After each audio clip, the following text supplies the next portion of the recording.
think we've been had. Did you miss me, Marianne? Well, what's your hurry? A baby is missing. Buy her back? What do you mean? You mean you bought Heather from her? She kidnapped her own baby. There's nobody gonna take my baby away from me! There she is. They ain't never gonna catch us, honey. Back off so she can slow down. We can't lose that baby.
Well, now, what'd you say? Do you like that one, Heather? Oops. Which one will it be? The blue one or the yellow one? Blue's prettiest. Do you think so? Not me. It's your baby. See how she loves that blue one? Oh, well, if you love this blue hat, then this is the one we'll buy. Could you send this home too, please? I'll be happy to, Mrs. Jensen. I'll be with you in a moment. It's no hurry for me. I got 5 months to go yet. Are you pregnant? Yes, ma'am. I got my heart set on having a little girl just like yours. Did you hear that?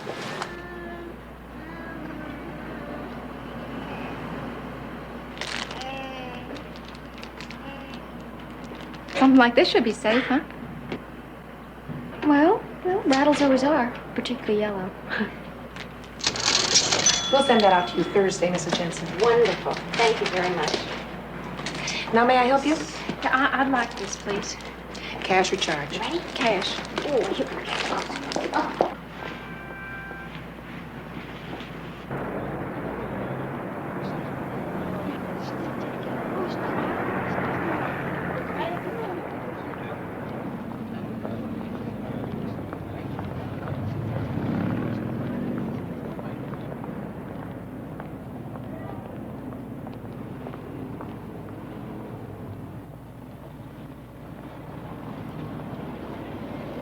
This was made for you, Mrs. Jensen. Your color, the style, these flowing lines. I don't know. Why don't you try it on? Put you down. You're such a big girl. Hi. Oh, hi. I bought the yellow rattle. Oh, that's nice. What do you think of this? Oh, well, that's about the prettiest dress I ever saw. Oh. On your figure, Mrs. Jensen? Why did you try it on? I don't know. I like it, but, I could watch your baby for you. Oh, listen, are you sure you don't mind? No. And don't you worry about it. I know how to take care of babies. I got 5 brothers and 4 sisters, and I'm the oldest. All right. Mrs. Jensen? Okay. Heather? You be a good little girl, Heather. Mommy be right back. Right back. This way. Thank you very much. It's all right. Take your time. Okay.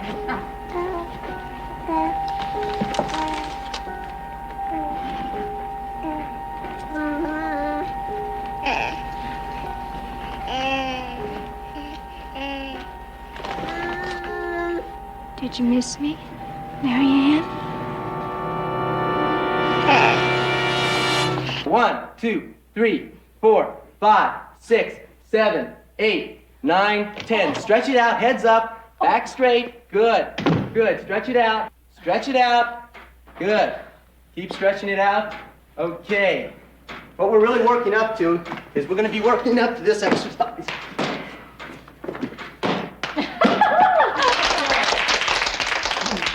Excuse me, I hate to interrupt. Could I see Miss Anderson, please? Bill, did you come all the way down here just to see all these girls in tights? No, I came down here to keep you from breaking your neck. Why don't you get a cup of coffee? I got a friend of yours here. Oh, okay. Cheers. Hello. Mark, hi. It's been a long time. How good to see you. How have you been? What are you doing down here? You haven't seen the kidnapping report. Mr. Jensen's baby's been kidnapped. Heather has been kidnapped? Oh, no. I'm so sorry. What can I do? You see, naturally, Donna's blaming herself for what happened, and I'm Mr. so... Jensen wants to talk to you, Pepper. I'm so afraid what she might do. She asked to see you. Would you please come and see her, Pepper? Oh, sure. Is it all right, Bill? It's okay. We'll get somebody to work on your case. I told the doctor that I didn't want to have tranquilizer till I talked to you first. But he insisted, so I'm sorry. I may not make any sense. You're making sense, Donna. Now, please, just tell me. Oh, how could I have been so stupid? You weren't stupid. You did what any mother would do. It was the natural thing to do. You know how Mark is so crazy about Heather? How he loves Come on, Donna, please. Come on. gone. Come on. Oh, my fault. We're going to find her, but you're going to have to help us. And when did you first notice her? Did she seem to be following you through the store? What?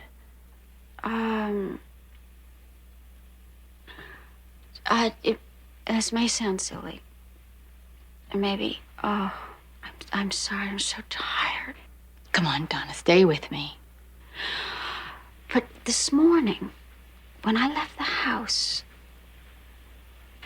I noticed, in my rearview mirror, one of those little foreign cars, and there was a girl driving it with a little green outfit on or something. You mean she followed you all the way from here to the store? I don't know. I'm sorry. I'm so tired. Oh.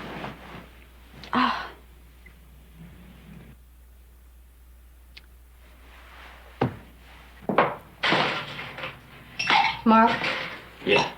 do you know who Heather's natural mother is? No. Then the mother wouldn't know who adopted the baby, would she? No, I don't think that the adoption agency would give out that information. Why? Crazy notion I've got. Who arranged for the adoption? Did you? No. After we tried every regular adoption route, we gave up. You know, it's the same old problem. Too many applicants and too few babies. And then this junior associate in my law firm, he knew about a private adoption agency, so he handled all the details. Could I meet him? Dennis? Sure. He's asked at least a dozen times if he could meet you. I showed him a picture I took of you at Newport Beach. Oh. Remember? In front of Udo's? Can you call him? Yeah, sure. I think he's still in the office. Would it help if I offered a reward?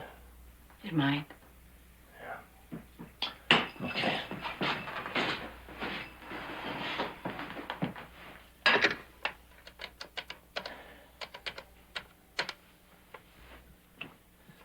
Hello, Cindy. Is Dennis there?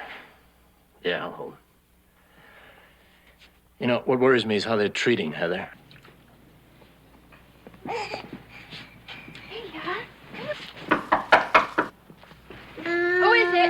Thelma. Oh, Thelma, come on in. Thought I heard a baby. Isn't she cute? Since when did you start babysitting? I ain't babysitting. This is Mary Ann, my baby. Since when? Since 6 months ago when she was born. Mary Ann, say hello to Thelma. Now you say hello to her, Thelma. Hello. Look at her. She's just a spitting image of her daddy. You know who her daddy is? Of course. Scott, my husband. You married? Well, of course. How could I have a baby if I wasn't married? Don't make me answer that in front of the kid, huh? This, husband of yours, where is he? He's in the Navy. Didn't I tell you? He's due home on leave day after tomorrow. No. You didn't tell me, Tammy. Sure thought I did.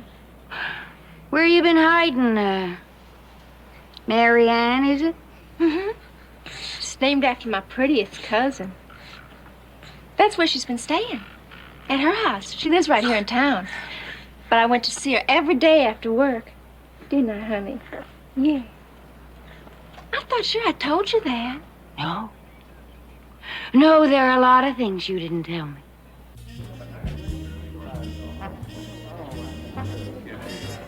Sergeant Anderson? Oh, yes, hello. Come with me. I suppose Mark told you. He caught me just as I was leaving the office. Yes, it did. Hope you don't mind meeting me here. No, it's all right. I figured whatever you wanted couldn't wait until the morning. Am I right? You care for something? No, thank you very Nothing, much. thank you. You and Mark were a thing at one time. Isn't that right? Dennis, this is not a social call. I need some information about Heather's adoption, and I need it fast. Yeah. What's the terrible thing about the kidnapping? Unfortunately, I'm afraid that all my files are in the office. Then shall we go to your office? Now? Yes, right this minute. Well, what's your hurry? A baby is missing. That's my hurry. Now, you arranged the adoption. Who, what, where? I need some answers. Suppose I said you're pretty when you're angry. Suppose I punch you in the nose. Now, about the adoption. Was it legitimate? Would I deal with some shady black market for babies, especially for one of my senior partners? Don't make me answer that. What kind of a deal did you make? Look, I wish you wouldn't call it a deal. It was all very legal, everything above board. Except for the under-the-table money, plus your big fat fee. That it? Look, my dear lady cop, I don't apologize for my lifestyle to anyone. I like the way I live, and it takes money. Who made the arrangements with the natural mother? Did you meet her? I might have. Do you know her name? The adoption agency would know that, but they won't tell you. Well, let me handle that. You just give me the name of the agency. I don't remember. You don't remember. I wonder if you had a little boy. You came home from the office one day and he just wasn't there. What you'd do. I can also get a court order to search your files. You win. I'm remembering. It is after hours. And even if it weren't, I can't let you examine those files. They are strictly confidential. Don't you understand? A baby has been stolen, and it's possible those files could lead us to the kidnapper. I don't see how. Maybe you could see if we look at the Jensen file. No. Unless you get a court order, which I doubt you can, no one sees those files. Now you'll have to leave. I'm late getting home. Prudence will be furious with me. She always wants her milk and cat food at precisely 6 o'clock. I hope your sister enjoys her meal. They do the best they can. What's the best they can? I don't know, late this afternoon, maybe even tomorrow. Why does it take so long to get a measly little court order? Well, who said it? The wheels of justice grind slowly? I did, and it's no source of comfort. This lawyer fellow must have fried you pretty good. Chris. This $10,000 reward that Mark Jensen's offering. Did he discuss that with you? We talked about it. Hope the right person sees it.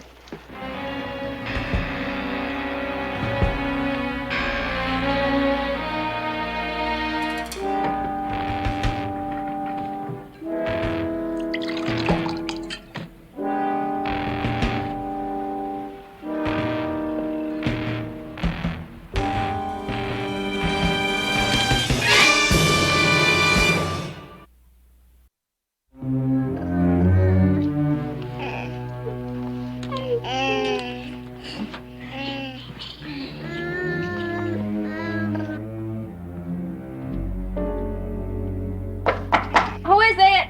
Thelma. Oh, hi, Thelma. Come on in. I will. I just got finished changing her. I'm going to feed her again.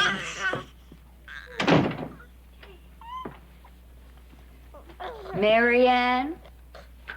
A pretty, pretty name. You sure it ain't Heather? Well, that's a pretty name, too, but her name's Mary Ann. I just washed out a little dress for her. I'm going to have to get her some new things, though, so she looks real pretty for her daddy. That dress. Pink. 2 ducks. That's the way the newspaper described the dress that Heather Jensen of TV and newspaper fame was wearing when she was kidnapped by a young woman that fits your description to a T. Tammy, darling. Thelma, honey, what are you talking about? Knock it off. You know what I'm talking about, honey. I wasn't born yesterday. Unfortunately. Look, I ain't been doing too good lately, bread-wise. I need the bread bad, kid. Look, it'll be easy. We'll split 50-50. Well, you can't try to collect the reward. I mean, they'd recognize you, right? But who knows me? I found the kid on the doorstep. Who put her there? Oh, who knows? And then I remember this Jensen kidnapping thing. I call the number offering the reward, and then they rush right over here. The father, all the reporters, and they say, here you are, 10 grand. And our undying gratitude for... Oh, well, then I meet you, or I mail you 5 grand. What do you say, Jen? A deal? No! Get out of here, Thelma. Just get out of here. All right, I'm going. But don't ever say I didn't give you a chance to get your share.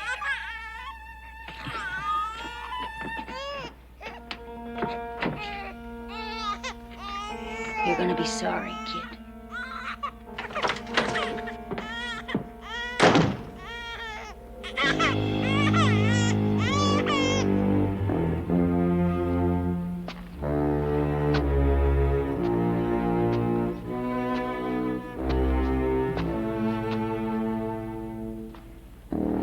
Hello? Is this the party that's offering a $10,000 reward for a missing baby? Yeah, well, I got some information. There's this lady who lives in my apartment building. No, I'm telling you, it fits the description exactly. I just saw the baby. Yeah.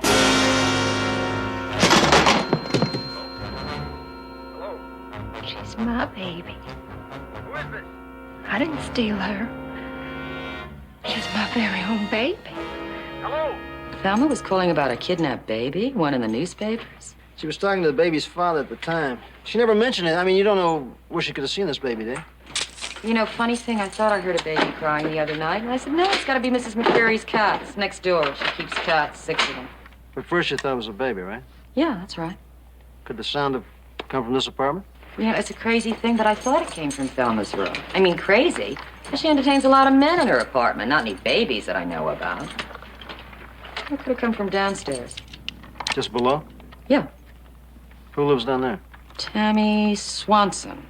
Lives alone. I don't know what she does for a living, except she's always late with her rent.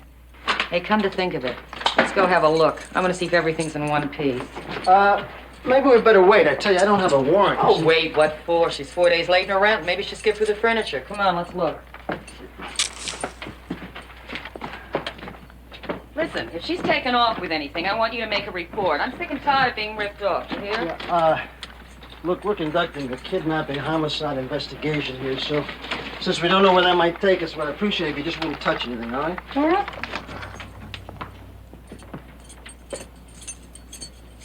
Sure looks like she's moved. Didn't even give notice. Don't touch it, okay? Just leave it there.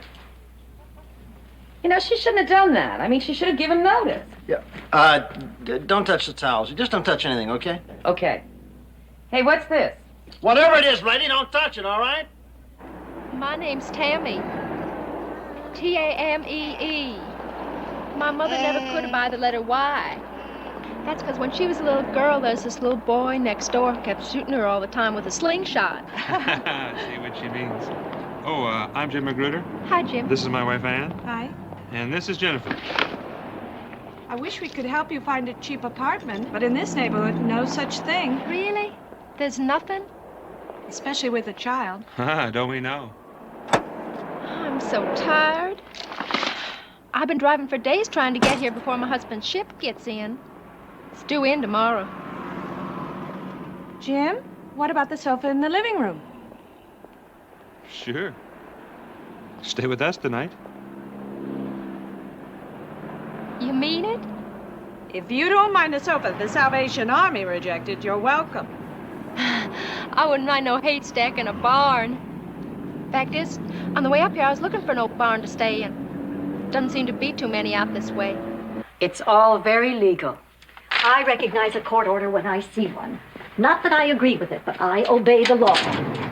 Frankly, I don't consider my files any business of the police, especially a police woman. I sure hope this ain't too much bother. Oh, no. It's just as easy feeding 2 babies as it is 1. I hope the sofa wasn't too uncomfortable last night. No, I slept like a log. Oh, thanks. Listen, I really appreciate all you're doing for me. Honest, I do. Oh. Well, now you better hurry up or you'll miss his boat. Hey, sweetheart. Oh, yeah. Now, you be a good girl, you hear me? You be a good girl. Mommy be back soon. Bye. I won't be too long. You take your time. Yeah, Captain, I appreciate your problem. Look, I'd just like for you to appreciate my problem. You see, man, I tell you, it's virtually impossible to surround a warehouse with 2 men. Uh-huh. Yeah, thank you. You won't believe that conversation. I believe anything. Listen, I think I have a lead on the Jensen case. A girl named Tammy Swanson. Spelled T-A-M-E-E, right? I just pulled her police record 2 minutes ago, Tammy Swanson. Right now, it looks like she's the one who stabbed the woman trying to call Mark Jensen about the reward. Her fingerprints were all over the scissors and a can of talcum powder I had to wrestle from the hands of a very nosy landlady. I was right. She kidnapped her own baby.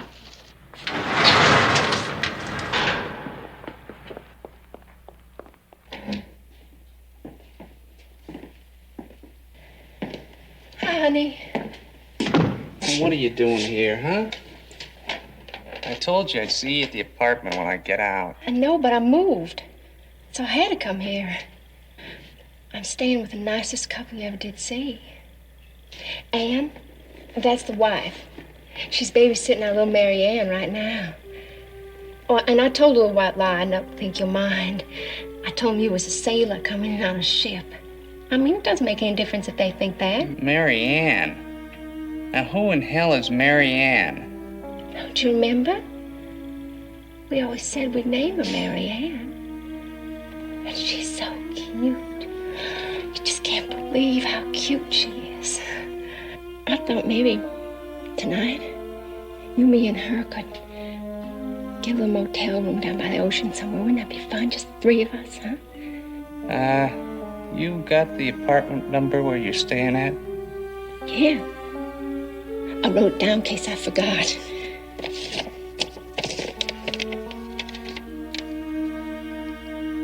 Can you see that? Yeah. Yeah, I got it.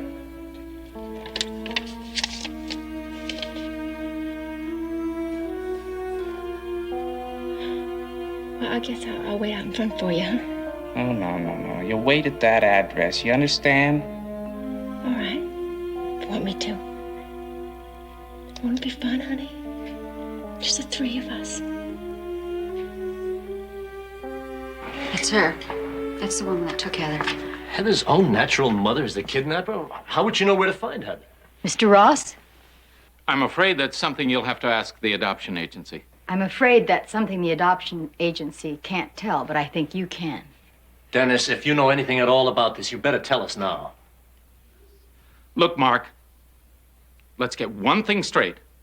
Whatever I did for you and Donna. Now, I know how much you both love Heather. So, when her mother called me and said she wanted to buy back her baby or else she'd make trouble, I figured... Buy her back? What do you mean? You mean you bought Heather from her? Wait. I've already explained it to Sergeant Anderson. It was all very legitimate, with everything arranged through a proper adoption agency. Didn't I tell you that, Sergeant Anderson? You told me, but you didn't tell me how she found out where Heather was. That's something the adoption agency would never tell. Well, the day I talked to her, my files were rifled. How did she get into a locked office? It was at noon, and I was at lunch. Don't you have a secretary? Yes, and she was at lunch, too, with me. Believe me, I'm sorry about all of this. It's gotten way out of hand. Now, these two, with all their questions, what the hell are they doing for you? We've got a pretty good lead. We know where the child's natural father is. Well, yeah. Yeah, she was here just a little while ago. But she only came to say goodbye for good. Now, I think she might be heading back home by this time, you know, back to Arkansas, because she sounded pretty homesick, you know. Scott, you've been released this afternoon, aren't you? Well, that's right. I got 15 days off for good behavior. Look, you know that your wife is wanted for murder and kidnapping. Now, if you plan to meet her, if you get caught with her, you're gonna end up right back here in the slammer. You know that, don't you? Oh, I know. Hell, I don't want no more part of this roach palace. Now, why would I want to take a chance like that? Just to see someone who don't particularly want to see me, huh? $10,000 could be a reason. The reward money for the return of the kidnapped baby. Well, that's not reason enough for me.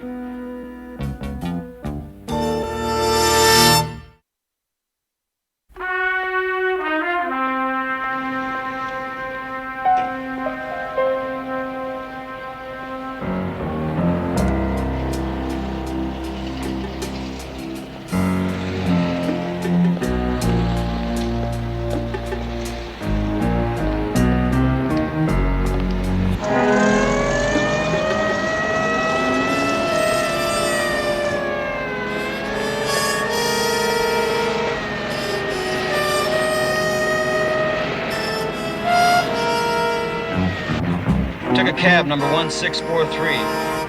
Heading south on Commerce toward Melrose. Doesn't look like he suspects anything. We're now at Melrose.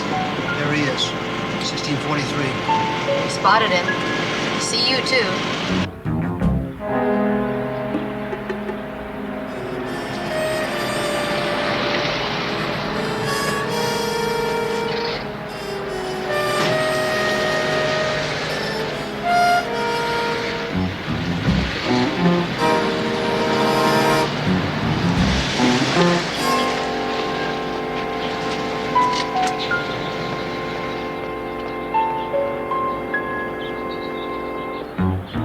suspect entering apartment building at Vermont and Avon. Looks like about a 6-unit building. You want me to get out of the car and check out the building on foot?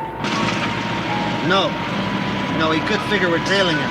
His wife might be someplace else. Just hold tight. Well, I sure did miss you, little Mary Ann. Sailing out there on that ocean. Hey, I'd sure miss little Jenny, too, if I gone for a while. And me? You'd miss me? Sure. Not as much, but sure. Well, darling, I think we should get going, huh? Okay. Hey, what's the hurry? I mean, you're welcome to stay here. If two can sleep as neatly as one. Oh, well, actually, we was kind of thinking maybe we'd get a little motel room down by the ocean tonight, you know? But won't you have a little wine and cheese before you leave? Okay. Yeah, I think she's wet or worse. Oh, I'll change her. Come on, honey. Honey, I'm just so happy. Yeah, honey. Now go change her, huh?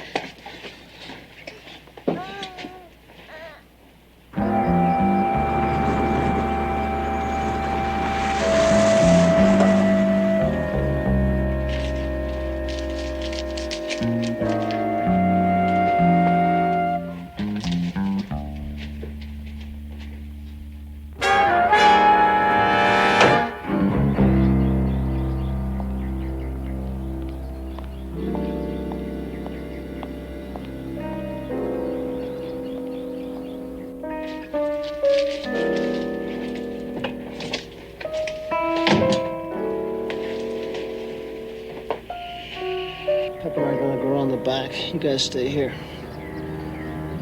Car in the garage got Arkansas plates. It's gotta be their car, right? You don't want us to move in, huh? No, not till we're sure she's up there. She and the baby. That's what we're interested in. Mostly the baby.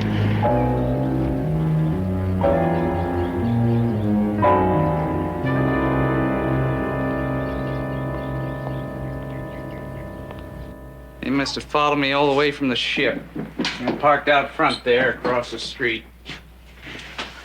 Now, don't let them see you. They're probably just waiting for someone to peek out, figuring that's the apartment I'll be in. Hey, Scott. Hey, neither one's wearing a Navy uniform. Nobody does on Liberty no more. That one guy's a warrant officer. He's a real tough dude. He won't do anything drastic, will he? To the children, I mean. Oh, no. Just me. All they want's me. And $50. Wow. Hey, I wish we had the money to help you out, Scott, but, hey, we just don't have that kind of bread. Oh, no, please. Please don't make me feel any crummier than I do already. And you two must think I'm awful. Gambling away my paycheck and giving out IOUs. But I was hoping to win a little extra so I could buy something nice for Tammy and the baby, you know? Gee, I sure hate Tammy find out about my gambling on shipboard. I promised her I wouldn't. And believe me, I learned my lesson. Oh, well, hey, why don't you just go down there, Scott? Reason with them. Tell them you'll pay them later. Oh, no. Those two guys won't listen to reason. But I got me sort of an idea. Well, they're out. They're now entering the Arkansas plates. Give us a second to get out of the alley and we'll take them.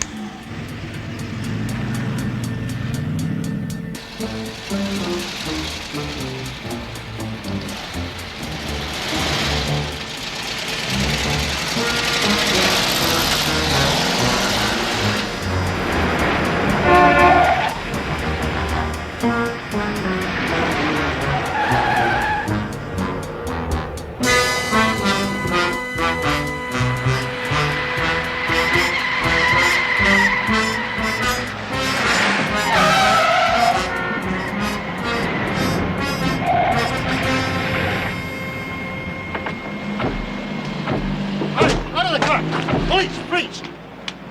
Out! Who the hell are you? Who the hell is... I think we've been had. Hello? Uh-huh. Look, wait a minute.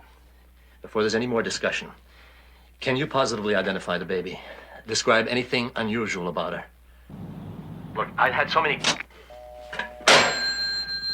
Another crank call.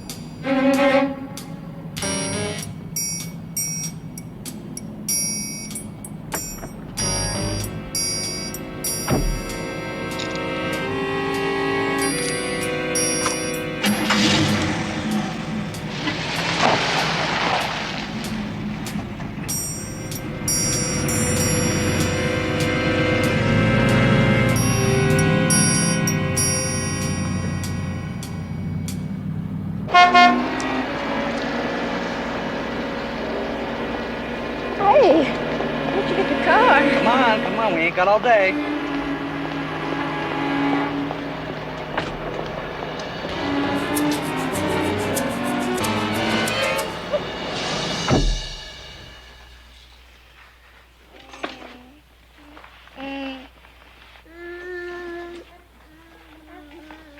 All right, now how well do you know the Swansons? We don't know him at all. We don't. What do you mean you don't? We only met them yesterday. Then why are you wearing his jacket and hat? He just got out of the Navy. Want to give him a break. He just got out of prison. What is that nice little girl doing with a man like that? That nice little girl is suspected of murder. Honey, Huh? we're heading for the beach? Nope. No. No, I thought, well, how does San Francisco strike you, huh? Honest? Uh-huh. San Francisco? Oh, wow. That strikes me just fine. I ain't never been to San Francisco. Oh. Oh. Look at her, honey. Ain't she just so pretty? Yeah. But is she, Is she what? well, perfect, you know? I mean, has she got 6 toes, huh? She got an extra eye in her belly there, huh? Anything Of course like that? not, huh? silly Willie. She's about the most perfect baby that ever was. Yeah. Aren't you, honey? You're perfect. Birthmark, maybe? Well, if you want to count that little angel kiss on her shoulder. Oh. She was kissed by a sweet little angel. Where? Right here. See? Uh-huh. Yes. Birthmark, right shoulder, and remember, 15 grand. Yes. Now look, I'll do anything you say. Just tell me. Be at the phone booth, corner Ridgeway and Country Terrace. Yes. And remember what I said, huh? If I spot a cop anywhere near, you'll never see the baby again.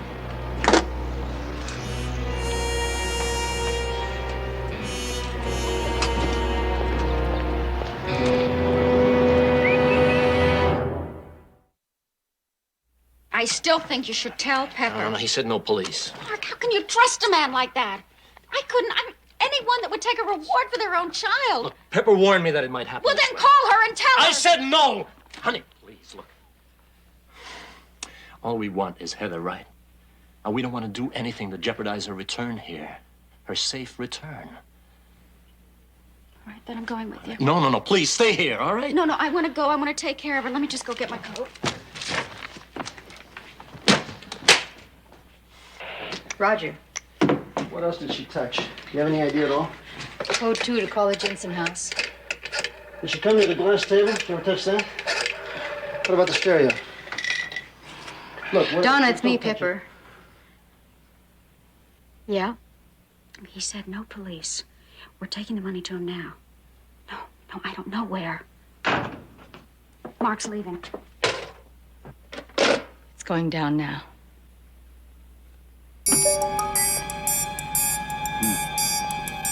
Stay with him, guys. We're en route. Keep us posted along the way. Yeah, I hear you, Pep. Stick like glue.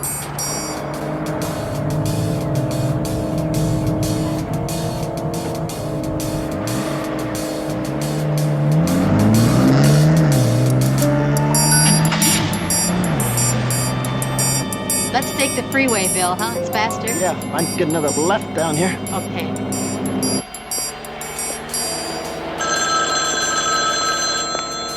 Hello, this is Mark Jensen. Okay, you got those directions clear now? Read them back. Okay. Okay. And no cops now. Otherwise, you know. No, I swear to you, I didn't call the police.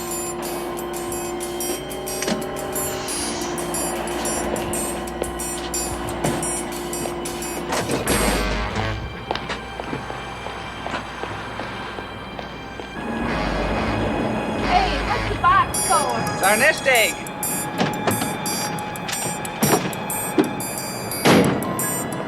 Just don't you bother your pretty little head none. We're less than a mile from you now. ETA about 5 minutes.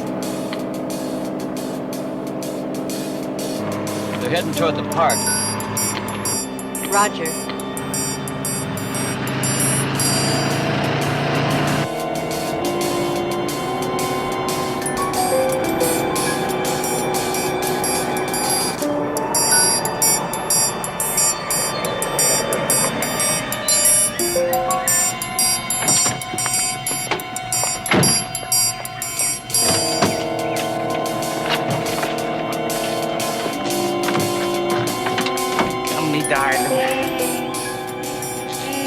What are you doing? What are you putting it in that box for? Hey, look, now, didn't you say you wanted to live exactly like we did before? Everything the same? Exactly? Yeah. Well, now, exactly means only two of us. No baby, just you and me. You're crazy. You can't leave her out here alone. You're fun of me, ain't you? She won't be alone for long. Somebody's gonna pick her up. Somebody with $15,000 just for you and me so we can be free to do anything we want to. Without no baby to hold us back. Hey, you wanna go back home? Okay, we'll go back. With 15 grand at the kicker. Man, oh man, how you can lord it over all those people back there, huh? And that Beatrice May Jess, you remember? Nobody's gonna take my baby away from me! Not even you! Nobody! Never!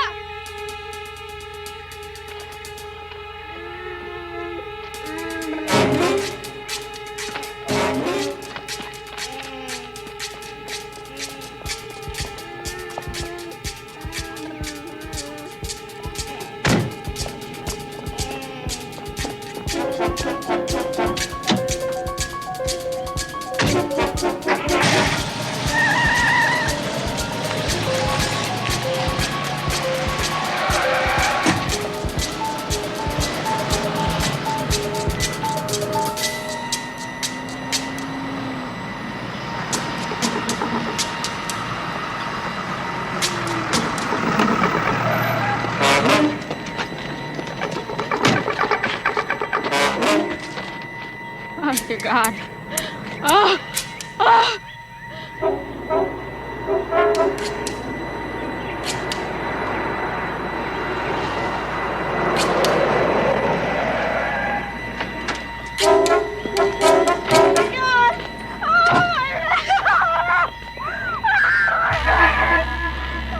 Please, what happened? Down there.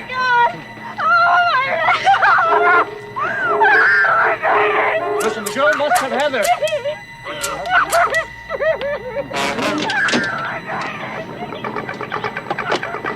Wire 52 to 12 wire 50. Hey, Bill, we're at the spot of delivery. Scott Swanson's at the bottom of the hill dead. And the baby's gone. Evidently, Tammy split with him. By the way, we passed a green station wagon with a single female blonde in it. You better turn around and check her out. Okay. Roger.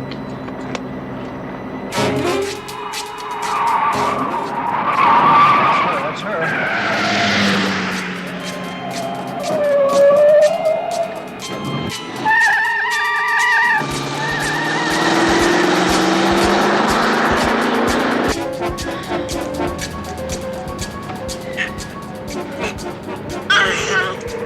You'll be all right now.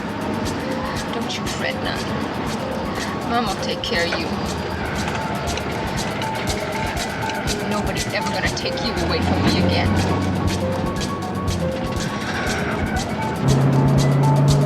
There she is.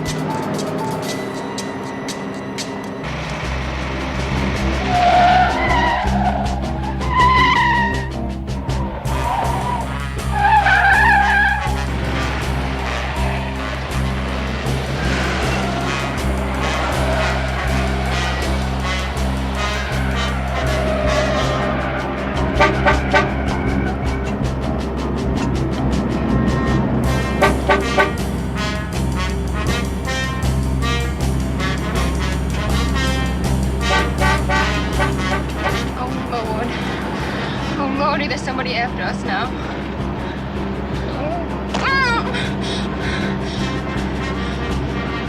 Well, they're never gonna catch us. They're never gonna catch us.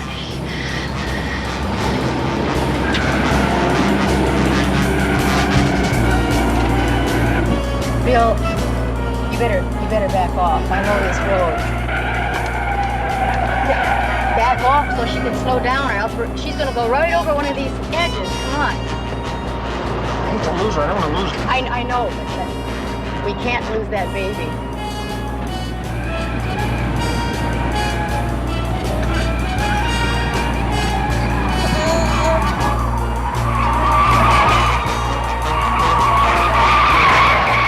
Bill, take that trail. It's a shortcut. I used to ride here, and this takes us to the other side of the mountain. We can cut her off. I think so.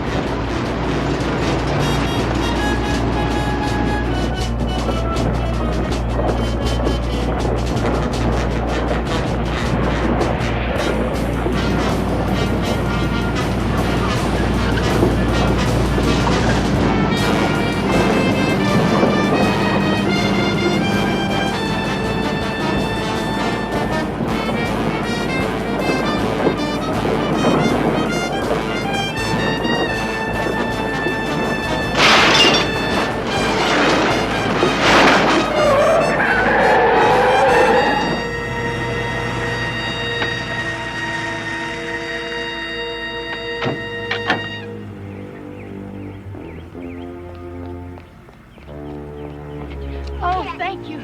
Our car won't start. Would you give me a lift to the nearest gas station? Yeah. Get on in. Oh, a baby. I just love babies. Could I hold her? Okay. Careful now. Oh. Her name's Mary Ann. Mary Ann. Yeah. Ain't she cute? I think she looks more like my husband. You think she looks like me? 12 by 50 to 52. Come in, 52. Go ahead, 12 by 50. Tell the Jensens they can relax. We have the girl. The baby's safe. Roger.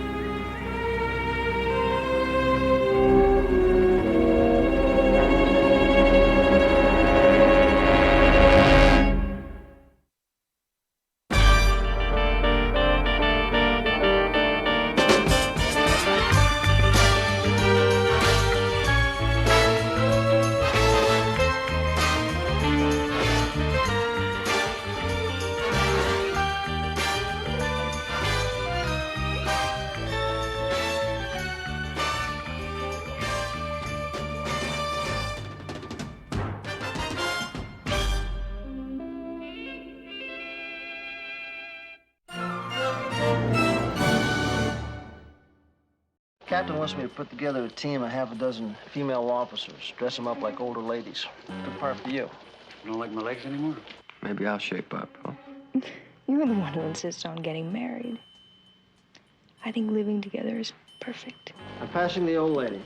I look perfectly harmless. So she passes me, I throw the chain around her neck, and very quickly, that's the end of the old lady.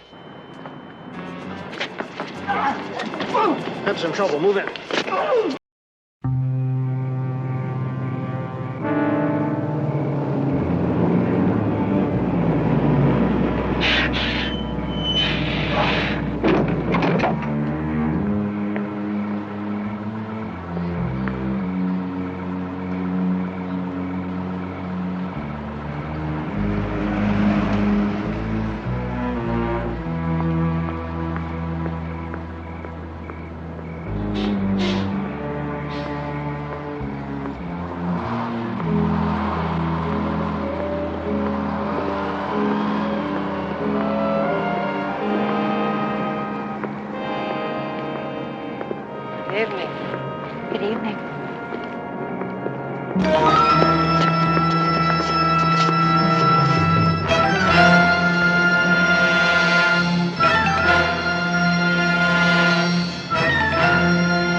Look, Mother, another one.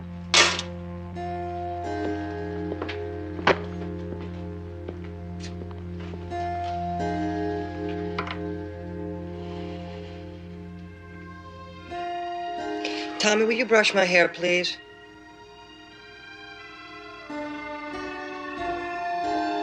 Tommy? Don't, Tommy. No, Tommy. Not now, please. Tommy.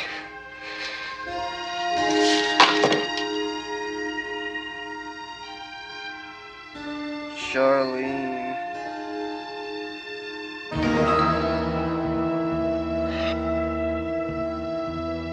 Charlene, why do you do this to me? Pete, Joe, Pep, come in the office. Bring that report, will you, Joe?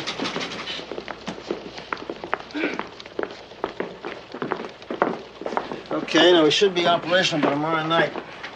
The heat's on, it's not going to come off till we collar this nut. How do we handle it? We're going to try to draw him out using decoys. Captain wants me to put together a team of half a dozen female officers, dress them up like older ladies. Good part for you. Well, what about us? You don't like my legs anymore? Yeah, why don't they use men? They tried putting guys out there. Didn't get a nibble. Now, Captain's got a hunch if we put women out there, we might change our luck. Okay, now the killer so far has killed all of his victims in the same neighborhood. Unless he moves to another part of the city, we should be able to put together a pretty tight operation. Joe, you want to go over that MO again? Yeah. Okay, all victims, Caucasian matrons. Late 40s, early 50s. Strangled with a metal chain or wire. No sign of struggle, no sign of sexual attacks, and nothing taken from their purses. That's it. The rules out robbery. Yeah, well, what's the motive then? The motive is we're obviously dealing with a psycho.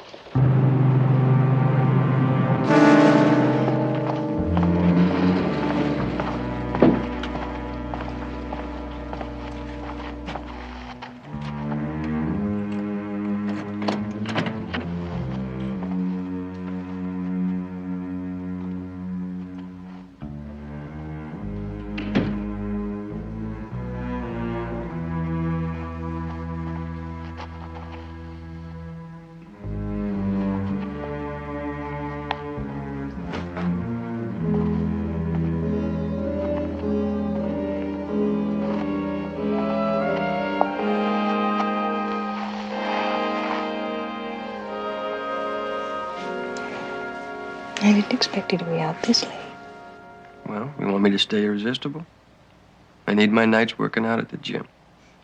And Saturdays you go hiking. You never take me along. Well, when I make an honest woman of you, maybe I'll shape up, huh? You're the one who insists on getting married. I think living together is perfect. Marriage is better.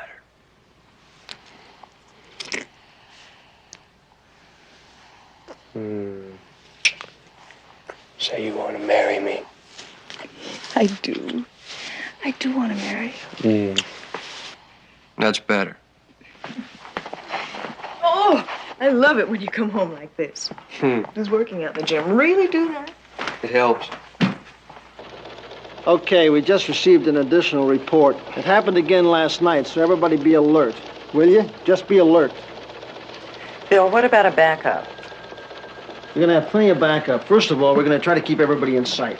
Also, you're all going to be mic'd, so we'll have constant radio contact. And if anything happens, all you got to do is just sing out. And there'll be somebody there within seconds. The killer surprised all three victims.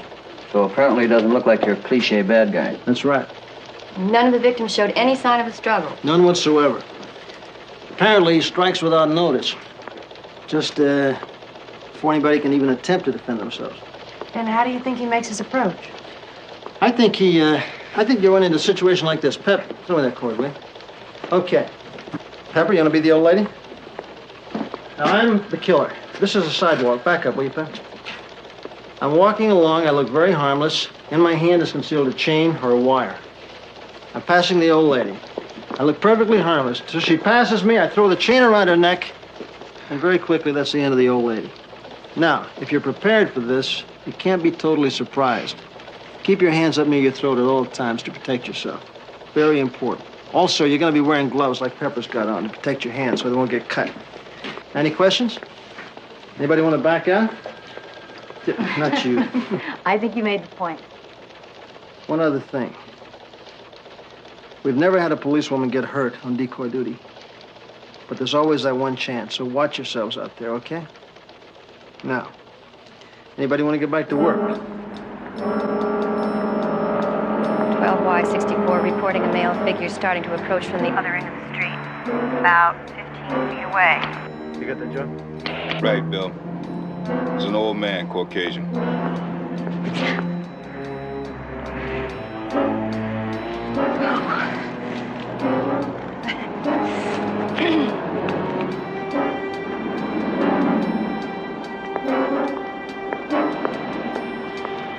12Y62. Older woman coming out of a private residence and heading my way. 12Y51. Man running right at me. Across the street. You on that, Pete? I'm on it, Bill.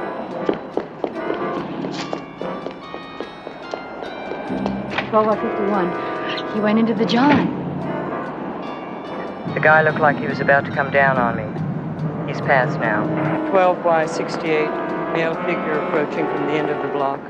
Over 6 feet, walking fast. No, sir, nothing at all. Well, maybe he knows we're out there. Look, except for the guy we're looking for, it's a pretty safe neighborhood, you know what I mean? Yeah. Yeah, I will. Hey, Bill, I think we found something. Well, kind of. Like what, kind of? Well, the next of kin of the last victim said that they didn't realize anything was missing from her purse. And they also mentioned that the reason she took a bus that night was because she was getting her car repaired. So? We didn't find any driver's license. Once we pointed that out, they discovered that it was missing. Her husband says she always kept it in her wallet. So we thought we'd recheck the other two victims. Their next of kin didn't notice anything missing at first either. Was anything missing? Well, it took a little while. None of the victims drove, but they carried a lot of credit cards. And one from each of them is missing. Well, I tell you, you better have them alert and check out all card companies in the city.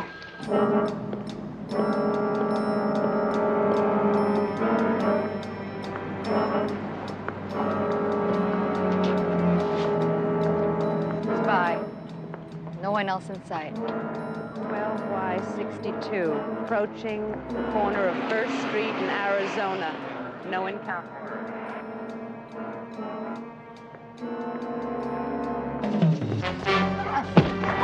That's in trouble. Move in.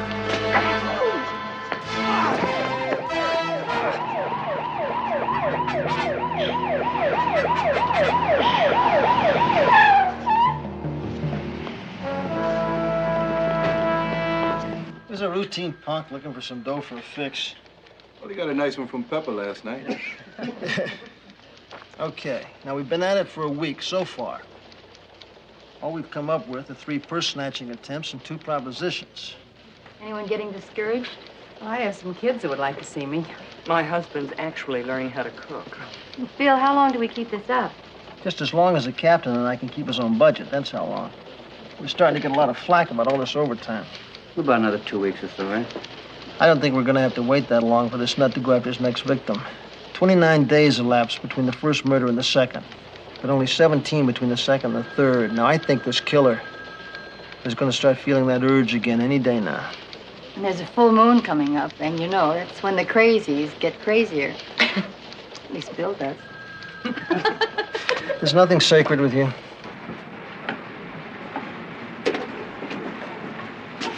Hey, Tommy, it's 6 o'clock. Don't you realize you're free? Yeah, don't bother me. I'm trying to impress the boss. Okay.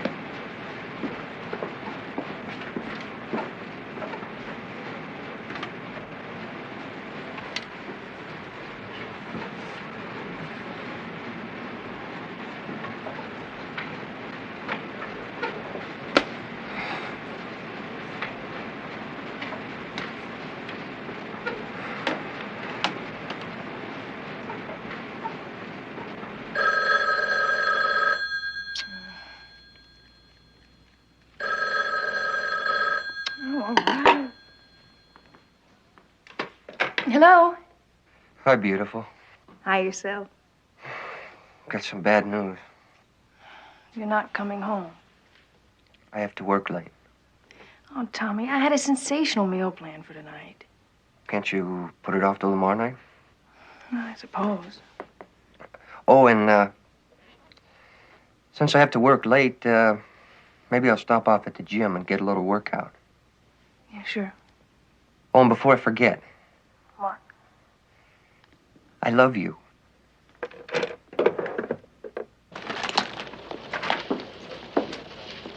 Oh, Sergeant Stiles, I presume.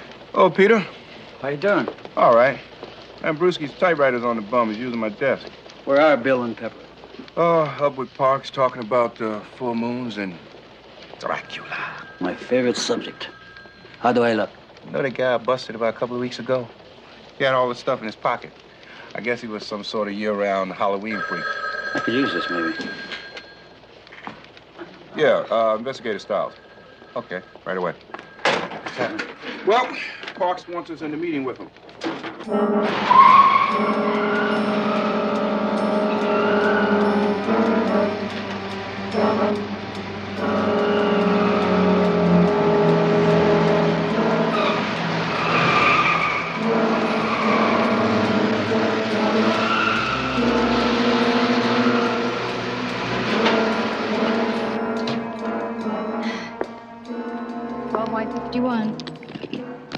Be out in the street in a couple of minutes.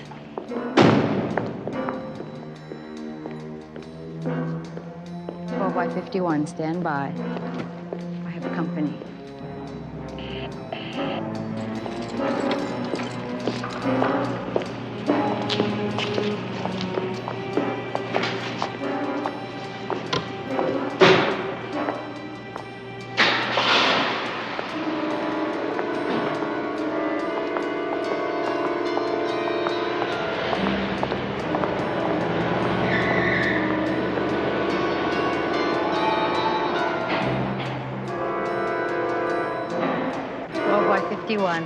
False alarm. He drove out. See you.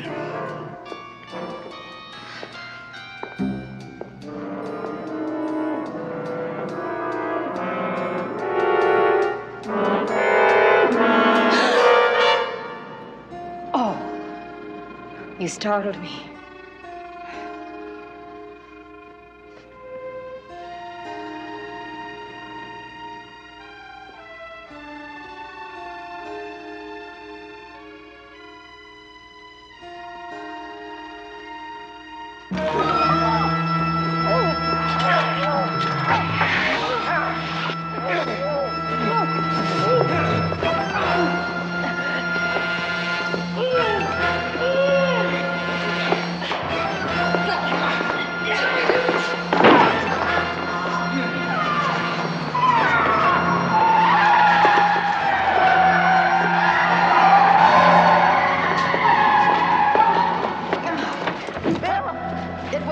It was a woman. She got the elevator.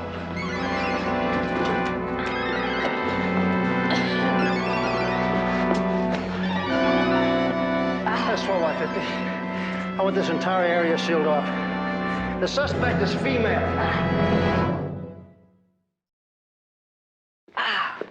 Damn. Huh? Oh, she was strong. An old woman wouldn't have a chance. It's too close, huh? Oh, as close as I ever planned to get. Get on the other side. Let's get out of here. I said, I got a heart condition. Don't. Can't stand anything like this, please. What the hell is this? Car fare money? You got more than that, creep. I don't. I honest to God don't. Where you hiding the rest, huh? Where? I don't Stan, have give the creep any one of more. our cards. I don't. Stan, come here, quick. Take a look. She's coming right to us. Maybe it won't be such a bad night after all.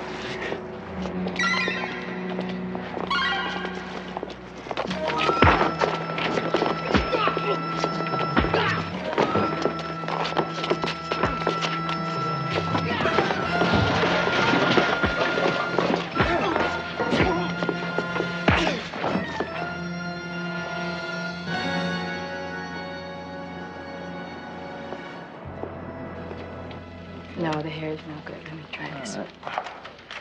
Yeah. Kind of a shag there. Is that better? That's the lips. I don't like the lips. Change lips.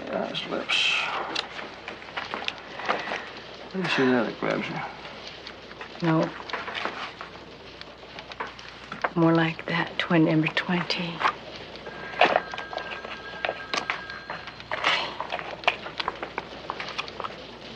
Yeah, that's it. That's more like it. Yeah, let's try with the glasses.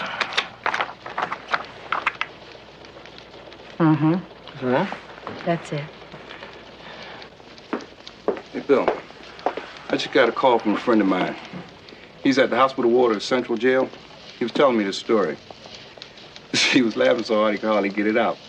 Last night, 2 hard-case muggers tried to take off a young lady, and she wiped them both out. Yeah? Not only did she fit the description that Pepper gave us, they were picked up 2 blocks from where Pepper was mugged. Well, maybe we should pay him a little visit. Thanks very much. So these are the 2 guys, huh? I'm Sergeant Crowley. This is Sergeant Anderson. We hear you guys got in a little trouble last night. Yeah, you could say that. Yeah, we heard you robbed and beat up an old man. Then, unfortunately, tried to do the same thing to a young woman. Is that true? You already know the whole story. What do you want from us? Well, I don't know. You guys look pretty rugged to me. I'd just like to know how you let some little lady beat the hell out of both of you. Hey, she was a pretty tough chick, let me tell you. She surprised us. Who'd expect a broad like that to know karate? Did you get a good look at her? It was dark. She look anything like this? I don't know. What about you? I don't know. Well, why don't you look at the picture, punk? Now, what about you? Could be. Like I said, it was dark. What was she wearing? Some kind of, what do you call it, a pants outfit. Pants. What color was it? I don't know. Was it light, dark? Dark! Did the top and bottom match? The lady asked you if the top and the bottom matched. Did It match? matched. What else? Was she carrying a purse, a shopping bag? She was carrying a purse. What else did they think we were after? What else can you tell us about her? It was dark. That's all we know. Looks like we got a couple of winners here.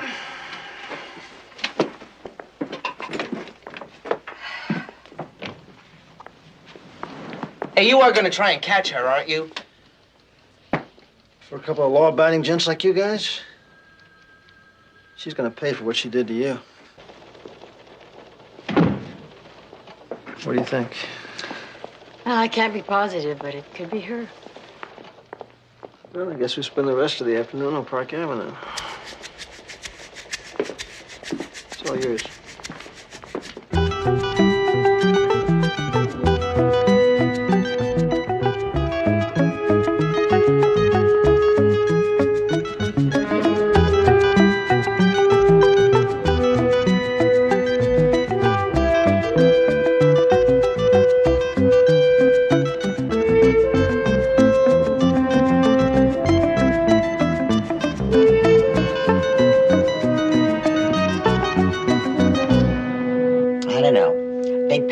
That's all the landlord cares about. So that's all I care about.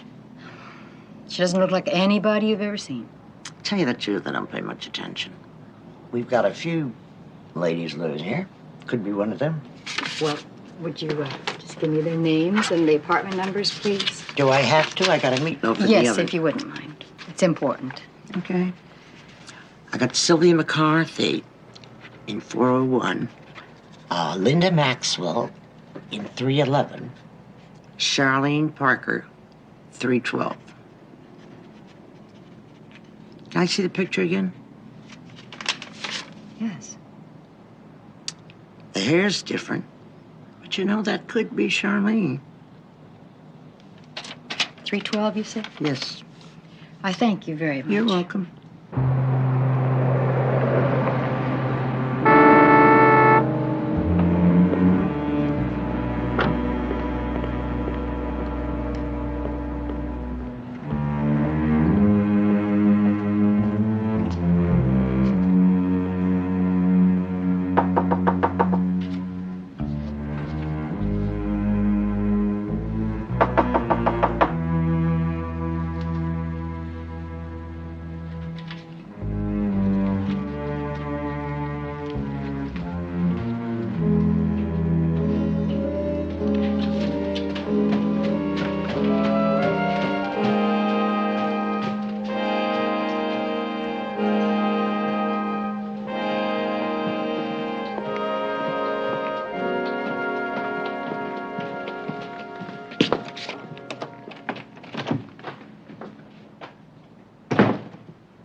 Charlene, you've got to stop this.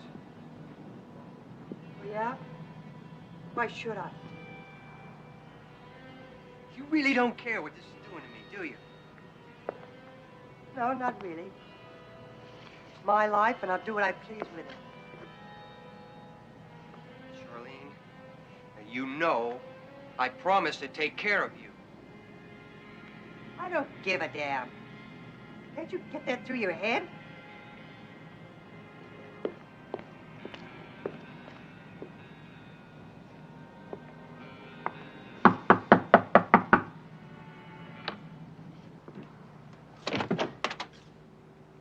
Yeah? I'd like to speak to Charlene Parker, She's not here. but I heard a woman's voice. Do you spend a lot of time listening at other people's doors? As a matter of fact, I do. I'm with the police. I'm Sergeant Anderson. I'm sorry, it's been a rough day. Your name? Tom Shaw. What can I do for you? I'd like to speak to Charlene Parker. Well, I told you she's not here. Have a look for yourself.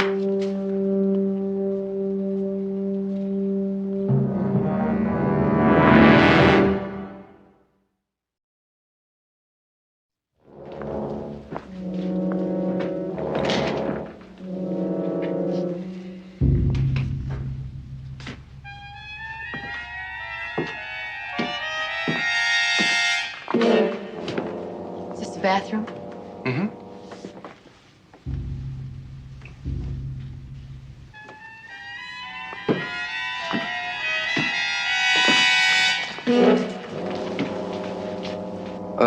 You want to know what you heard?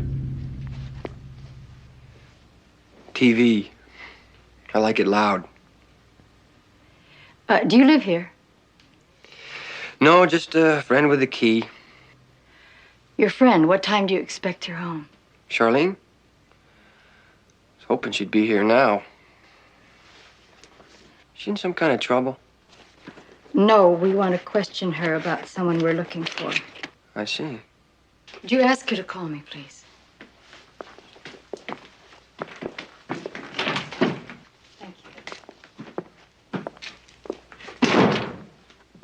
Are you sure it couldn't have been a television set, Pep? It wasn't the television. It was his voice. So where was the girl? It's really weird. I know she was there, and the manager did say it could be Charlene. Put your phone into the office. Let's get moving on a search warrant. 12/50. It was not the television.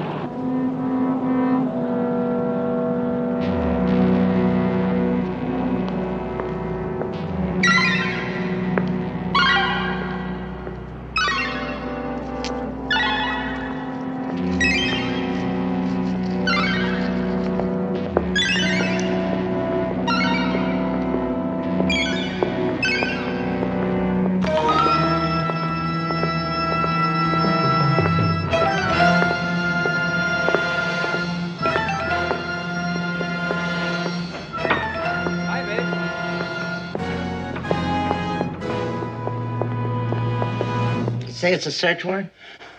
Yes, ma'am. Right here. It's a search warrant. Right there. What you done? Could we just have the key, please?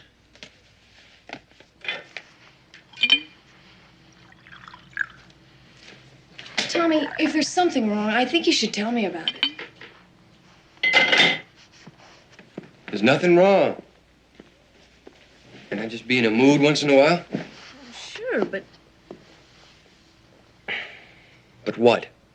it's more than a mood. You don't come home until all hours. Sometimes I feel like there's another woman.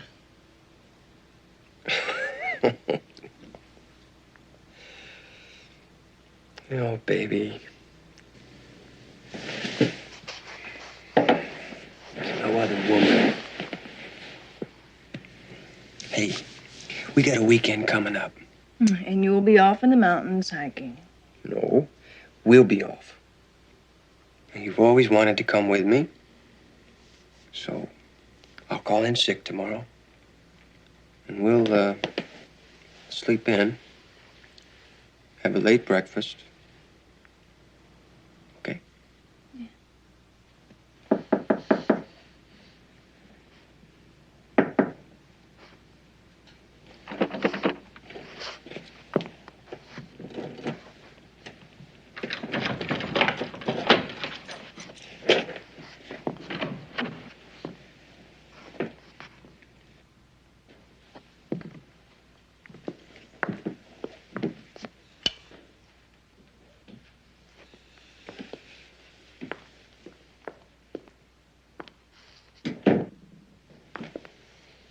Just be careful not to touch anything.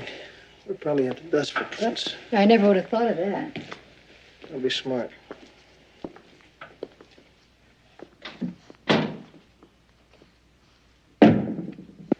She hasn't even got a toothbrush.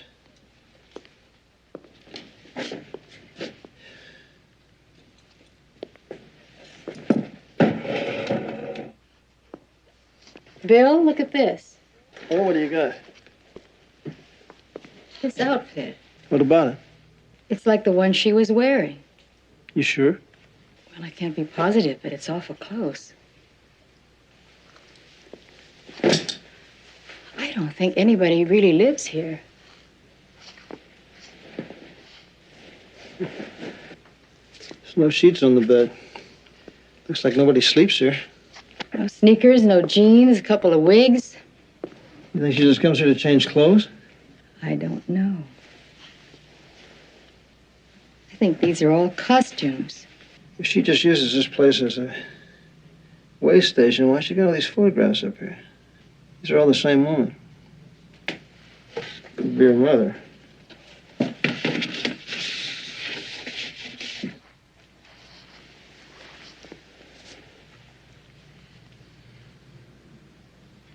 The Crawford Studio, Clear Valley, California.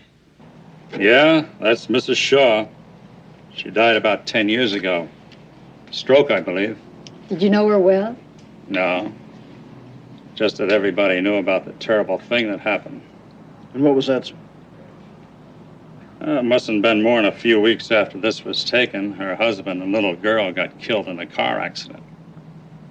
She took it awful hard, they say. Went crazy with grief.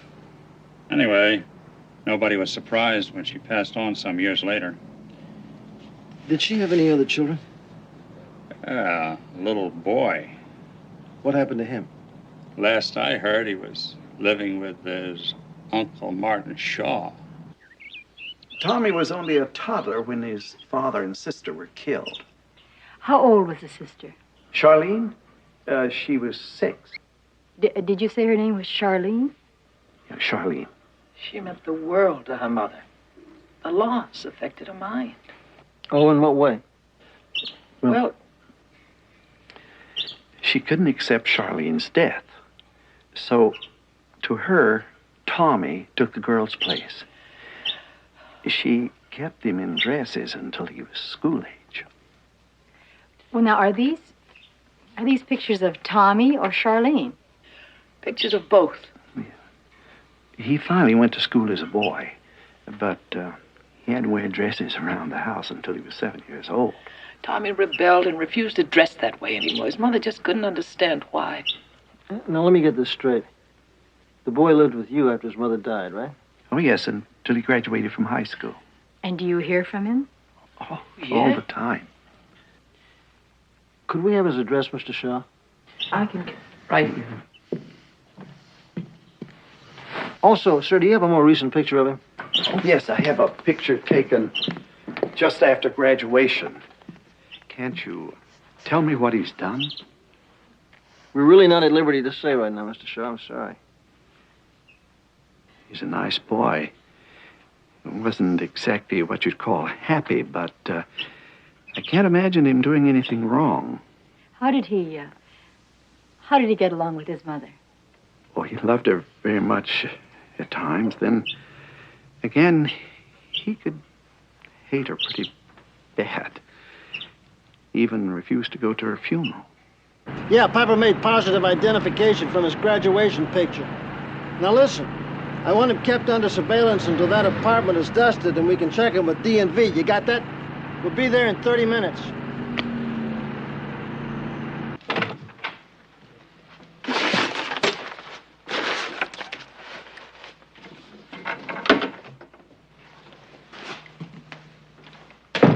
Evie, Yeah? make sure you bring a jacket. It gets pretty cold up there.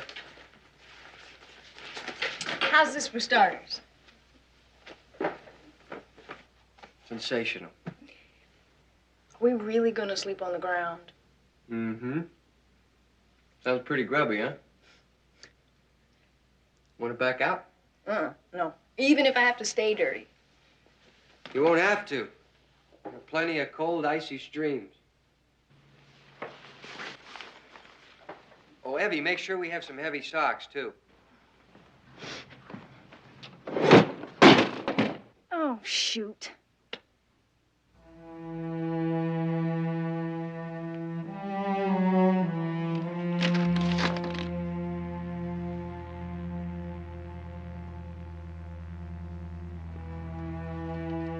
Tommy, would you come in here, please?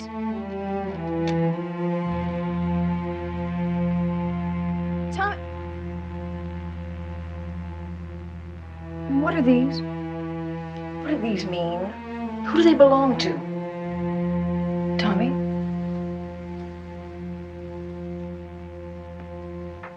They were put away. Nobody was supposed to see them. Why didn't you leave them where they were? What's this all about? Tommy, is there something that hurts you so bad you can't share it with me? You can't talk to me about it? I want to help you.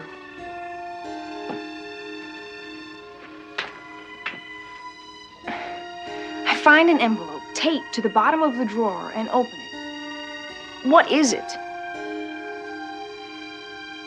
I'm keeping them for somebody. Who? I promised I wouldn't tell anyone. Does that have anything to do with what's bothering you?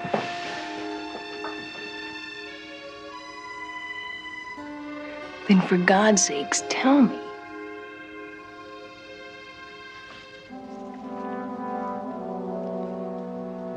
They're my sisters. Your sister? The only sister you had died when she was a kid. No, I had to lie about that. She didn't die. Then what? No more questions now. But We'll talk about it on the way to the mountains. Yeah, well, look, if you hear from him, let me know, will you, please? Thank you. Hey, Pep. Bill? Just checked out the place where he worked. He phoned in sick today. Oh, yeah? What about his apartment? Well, Pete's over there now. Anything new on his fingerprints? They're still checking. Say you should have some in a few minutes.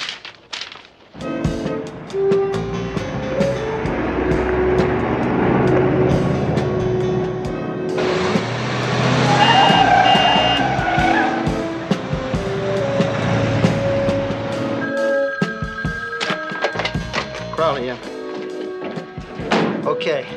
Tell him to keep relaying his position. We're following. Hey, Pep, Joe. It's moving. Pete's on it. Let's go.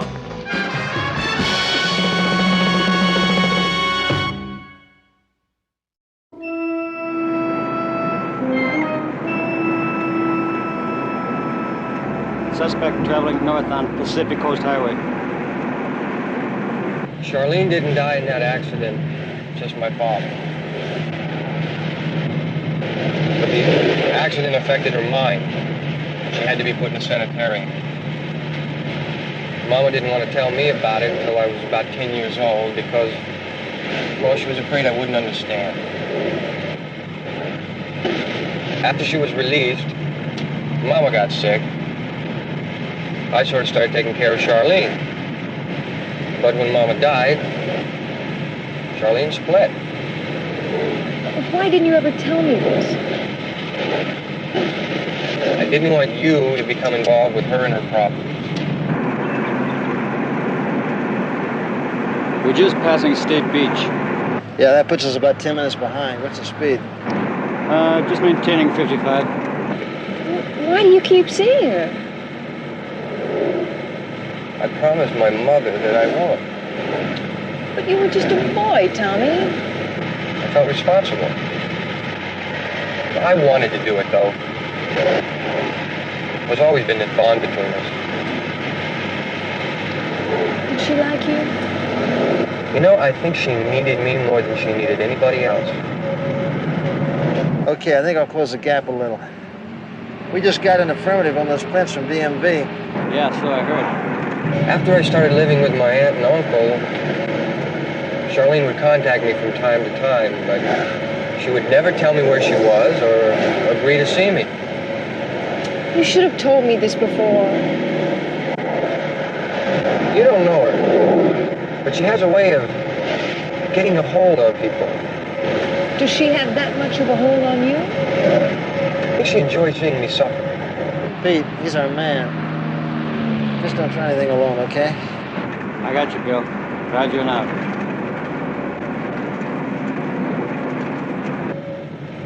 Tommy, the things in that envelope, what do they mean? I don't want to talk about this anymore. Oh, please. No, I mean it. Let's just not talk for a while.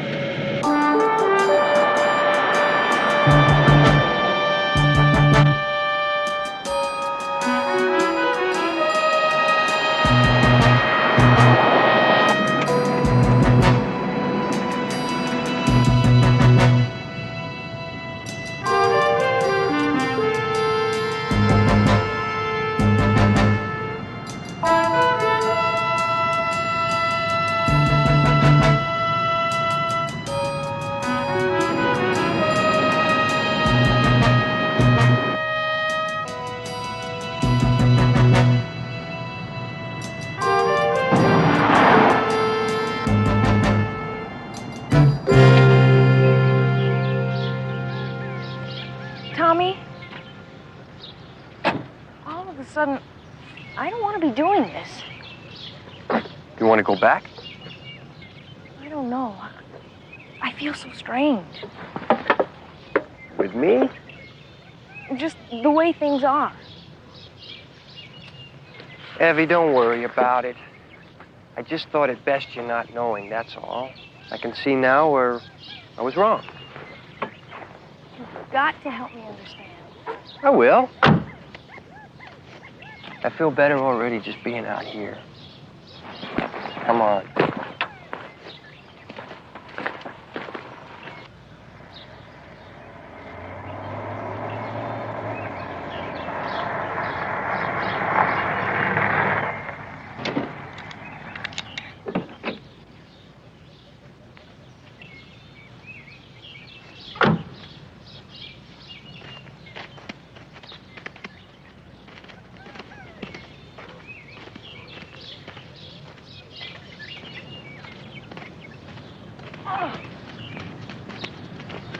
Oh, it is beautiful. I knew you'd like it.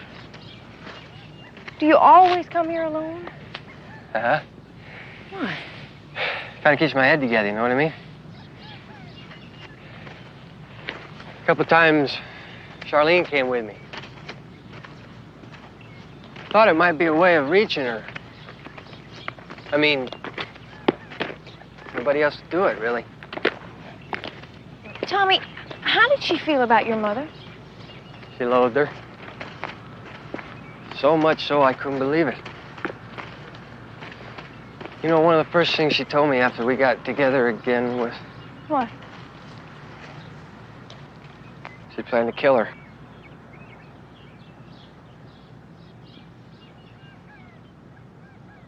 You know what else she told me? She said she felt cheated because Mama died of natural causes.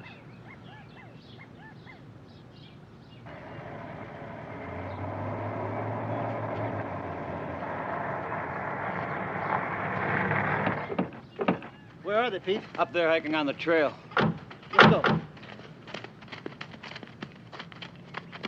Tommy, tell me the rest. All of it.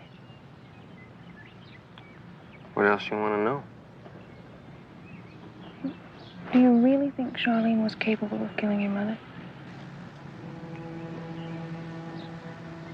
Got no reason to doubt it.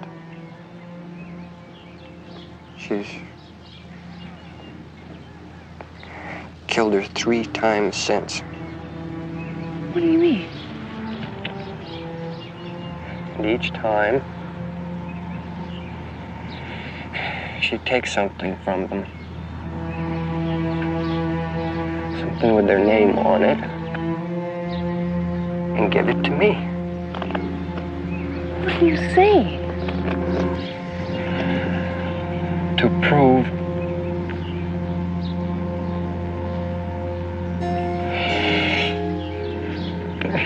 prove she was the killer.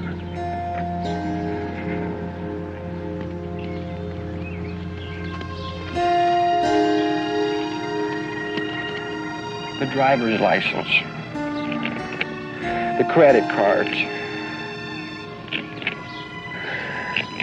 And I'd read those names in the paper and know it was true. The strangler? Are you talking about those women who were strangled? How could you? Why didn't you go to the police? I couldn't. But why? Tell me, you've got to tell them. I can't. Oh, dear God, Emmy, help me. Of course I'll help you.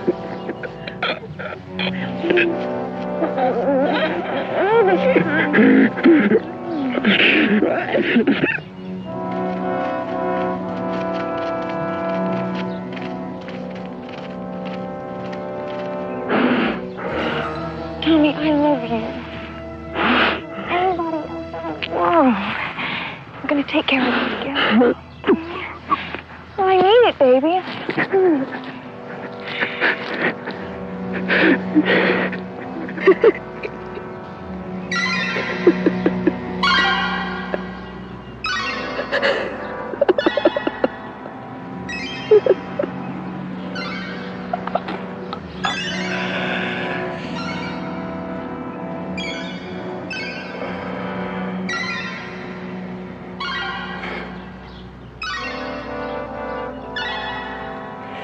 So you and Tommy are going to take care of things together, are you?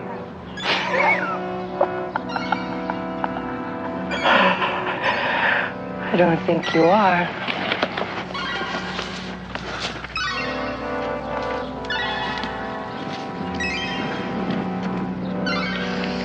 Do you know how long it's taken me to get rid of him? My sanctimonious brother? You're not real. My sweet, caring brother with all his loving advice? You can't be real.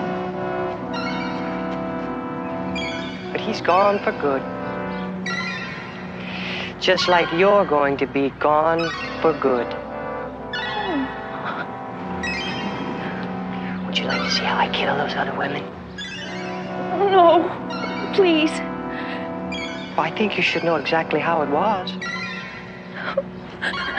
Except with you, it's going to be very, very slow.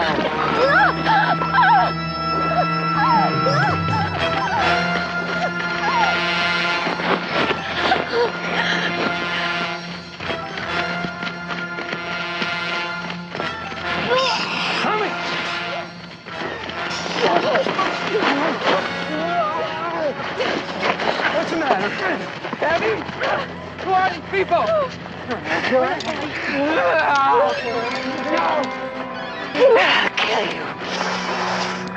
Depend on it. I'll kill you all. Get him out of here. Go on. Come on. I got it.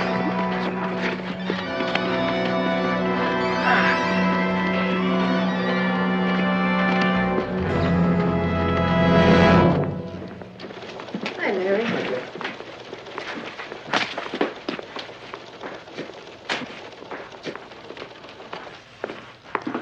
Hi, boss. Girl okay? Yeah, I stayed with her till her sister picked her up. She's gonna be okay. How would you like to hop on and get something to eat? I'm really not hungry, all right? It's my treat. Why don't you just go out with the guys, all right? I'd be happy to do that, except Joe's gone home and Pete's got a date. I wonder how long before Tommy Shaw is out and back on the street. Well, I guess that's the system. That's how it has to be.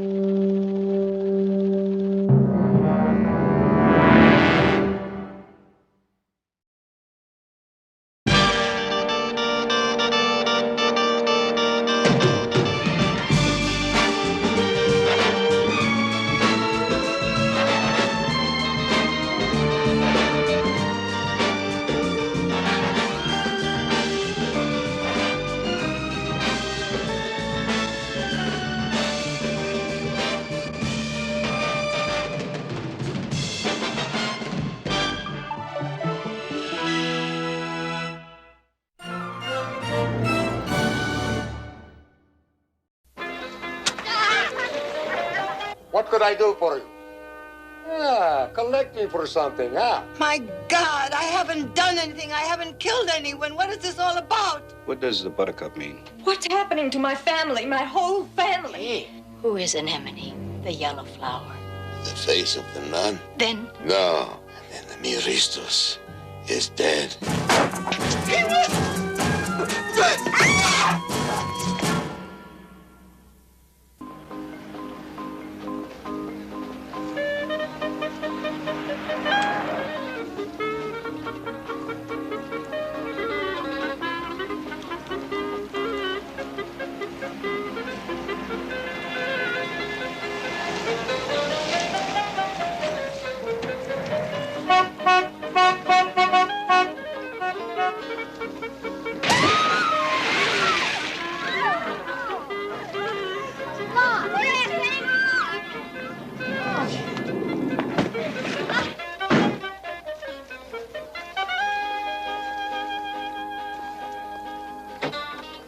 Okay, the big choice is ice cold beer or Retsina. Yeah, I'll pick one.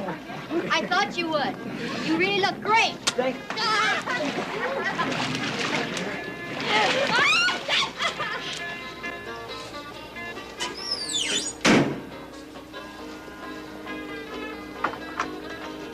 Well, where's Crowley, Pepper? I thought he was going to show. He'll show. He always does when there's free food. Hey, Melina! Hi. The house looks great.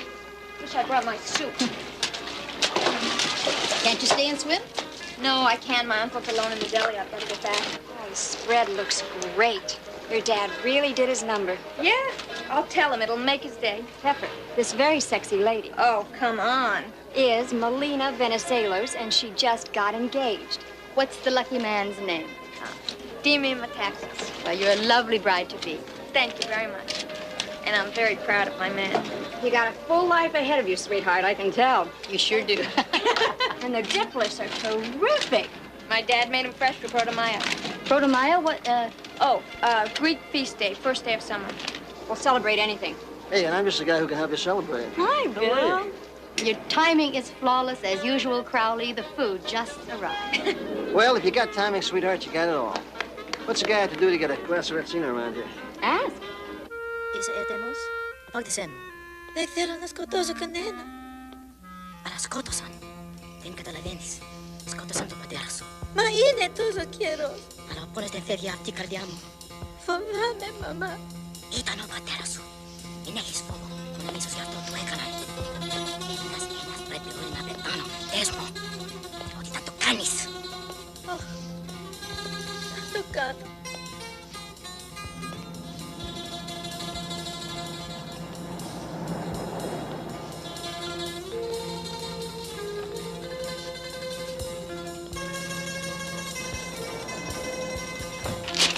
There you are, Panos. You and the family have a happy Protomaya.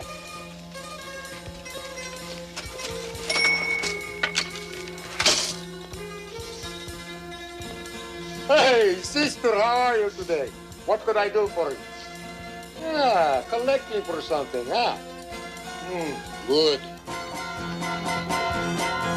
What?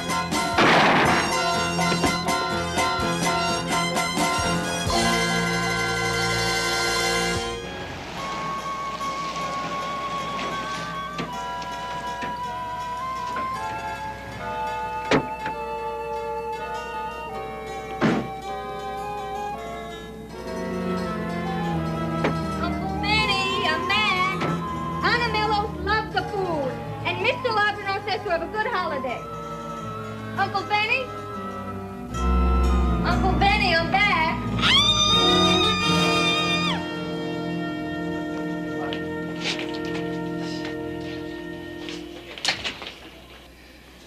Hi, Pete, what do you got? Robbery, homicide. The victim's body dropped behind the counter. Where's Melina? She's over there. How'd he buy it? Right through the sternum.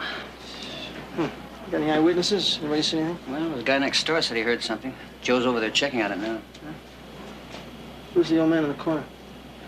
His name is Marcus Venizelos. He's the victim's brother. They ran the shop together. Let's go talk to them. Respond to you? No. I'm sorry, Melina. We got the caller without us. I already told her about it. Mr. Venizelos, this is Sergeant Crowley. How you do, sir? I'm her friend. My fiance. He works up the street at the cafe. I see. Mr. Venizelos, were you in the store when it happened? No. Did you see someone, a car? Have any idea who? Papa. No, I see no one. Melina, when you came and found your uncle, you saw nothing? You heard nothing? No. Found this little flower over on the counter. Do you sell these in the store? No. Bill, guy next door in the liquor store said that he heard a noise, but he didn't pay it any attention. Lady went to the window, saw a nun exit the deli. Greek Orthodox, he said. Maybe she witnessed something. They get a description? Saw her from the rear. She had a limp. That sound like anybody you know? No. No, I know no nuns. Why? That was what was observed. What are they doing to him over there? They're examining your brother. They're trying to help us. You mean no one from the church ever comes in the store, Mr. Venizelos? No. I know no nuns, no priests, no church in this family. My brother lies dead over there, and you talk to me about nuns. Talk to me about killers.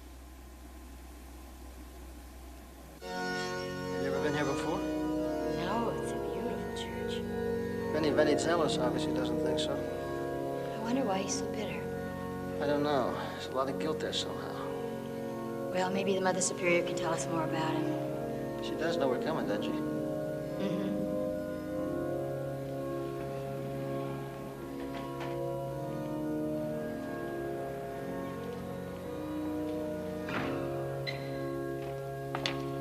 You are the police? Yes, I'm Sergeant Crowley. This is Sergeant Anderson. How can I help you? Well, there's been a killing, and we suspect that one of your nuns may have been a witness. It's possible she could help us. A nun with a limp, I heard. No, there's no such sister here at St. Demetrius. Are you sure? Oh, we're a very small order. Our legs are strong, fortunately, for the work we do. Well, is there perhaps somewhere else where... Yes. You might check the St. Nectario's hospital. There are Greek Orthodox nuns there. We were there, but we had no luck. Also, we checked St. George. There's nothing there either. There's no place in the city where there are Greek Orthodox nuns. No other place. No. Thank you. You're welcome. The Venizelos brothers didn't come to church. Is there something else? Not in the girl, but in the brothers. There's a darkness, a shadow.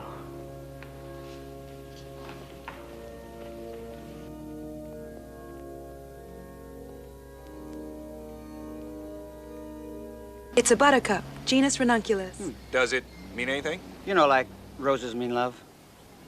A buttercup, spring, a child, something warm and bright. Well, do I win the station wagon, washer, dryer, and all expense vacation in Honolulu? In my book, you do. All right. Good to see you, Gail. Okay. Take care, Gail. Okay. So what do you think? I don't think it means much.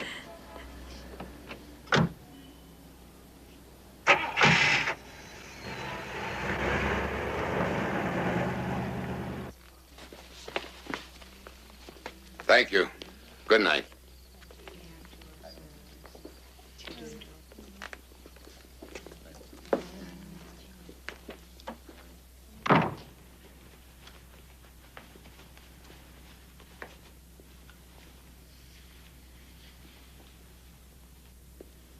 Why rob one of us?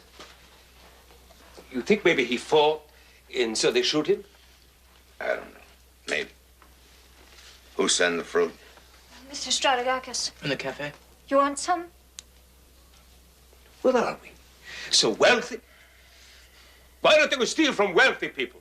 Go rob a bank. Not from people who work to make a living. Thanks. $200. Huh? Is that all Vinny's life or any human being's life is worth? Alex. Alex. I'm going. Okay.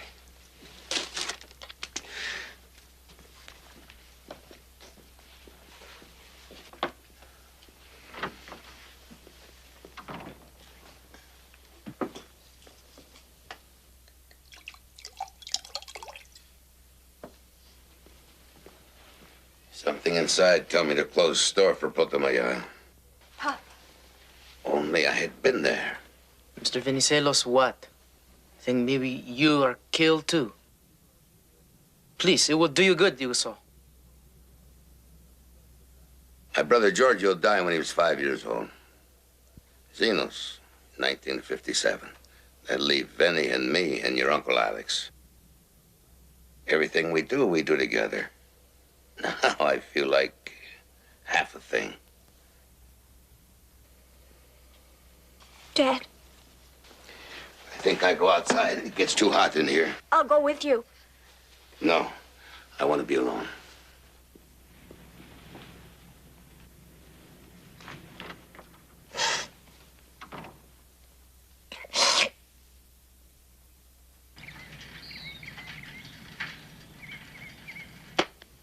Dad? Hey, Dad.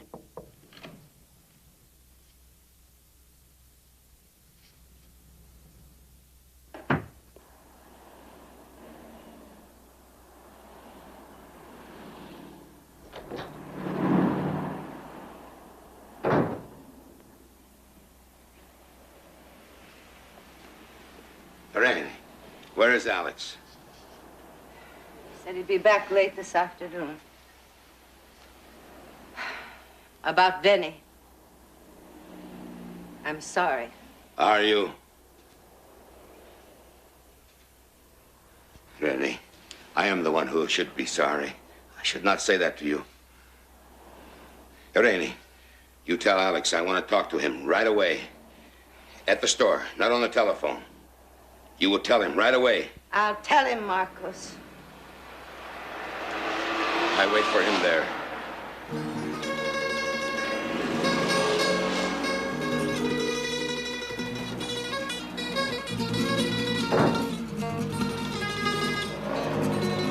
Benny.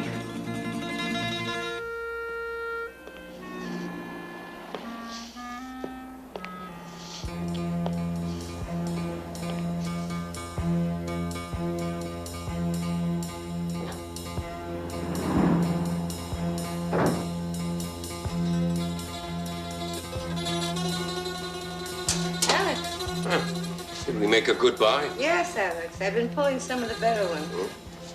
Oh, Harton. It's a limited London trade edition, right? It's beautiful. Oh, Marcus was here. He says it's urgent to speak to you right away. Well, I'll call him. No, he said that you must come to the store. No, that's what he said. He was worried. Must be about Vinny. All right, you go get yourself some coffee and bring it back here. I'll go see Marcus.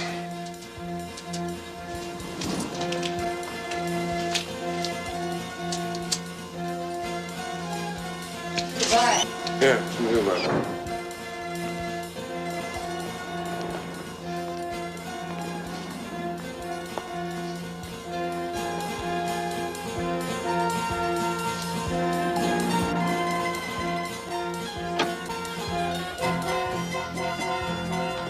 Rainey?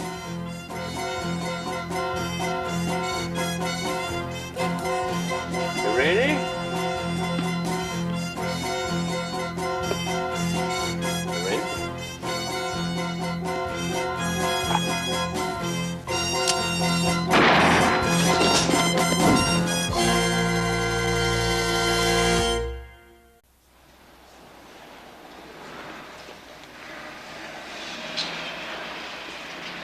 check it out over there. Hey, Pete. Who we got here? His name is Constantine. He was the proprietor. Was it 211 involved? No, cash box on the table. I haven't been touched. Any eyewitnesses? Anybody see anything? No. Mrs. Karabalas at the desk there. Yeah, she works here. She's the one that found the body. Oh? Maybe we better talk to her. Yeah. Hi, guys. Can you look now? Oh, it's all here. Excuse me, Mrs. Karabalas? I'm Sergeant Crowley. This is Sergeant Anderson. We'd like to ask you a couple of questions, please. How long have you known Alex Constantine? Oh, 15, 16 years. Do you have any idea who could have done this? I mean, did he have any enemies? Any debtors? No, he was a man who loved books, loved culture, had no enemies, no debtors. Leo, see you a second. Excuse us.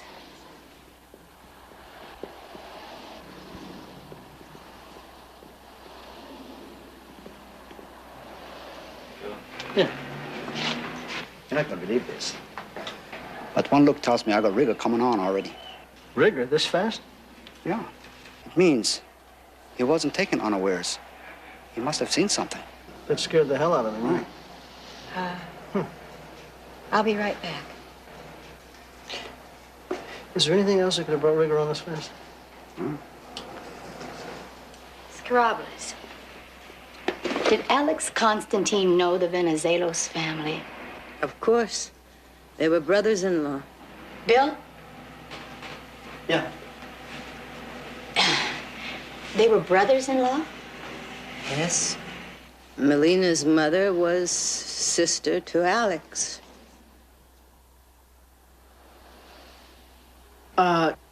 Do any Greek Orthodox nuns ever come in here? No. Do you know why Melina's father is so angry with God? I do not know. Is there a darkness over the brothers? What is darkness? You are a woman. We are connected differently to life. Who knows what they call darkness? Is there, Miss Karabalas?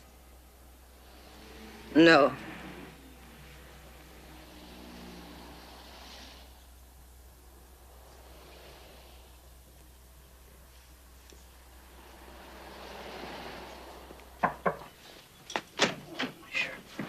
Come in. You come from the bookstore? Yes, sir. How's Irene? She's okay. You left an urgent message with her, sir. Could you tell us what that was all about? What is wrong with you people? Why you keep digging into my family business? You don't have to find out about us. Find out who is killing us. I can't do one without the other, sir. I mean, do you want protection? To be like a prisoner in my own store.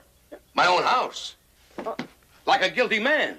You think I am guilty of something? Of what? Say it, of what? No, Mr. Venizelos, we don't think you're guilty of anything. I mean, I know that at a time like this, it's got to be tough, but we do need the information. You don't know nothing. You find the murderer, because I know it is the same murderer. Will you please explain to him that we're outsiders, that we're not Greek? Hey, you talk to me. We are honest people. We have no enemies. Mr. Venizelos, now you're making a mistake. You're blocking us. You're holding back. Already there are 2 people dead. You don't believe me when I say, huh? You go to immigration. We have been here 16 years. There's nothing more to say. Good night. You have our number.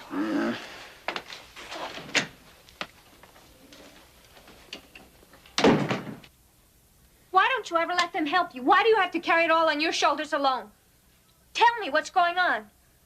I love you with all my heart. What more is there to say? Whenever I ask you or Uncle Benny why you left the old country, how Mama died, you would never say anything. When it is time for you to know, you will know. For them, it is nothing. Nothing at all. It is time now. I have a right to carry part of the load. Tell me the truth. What the hell is the truth, girl?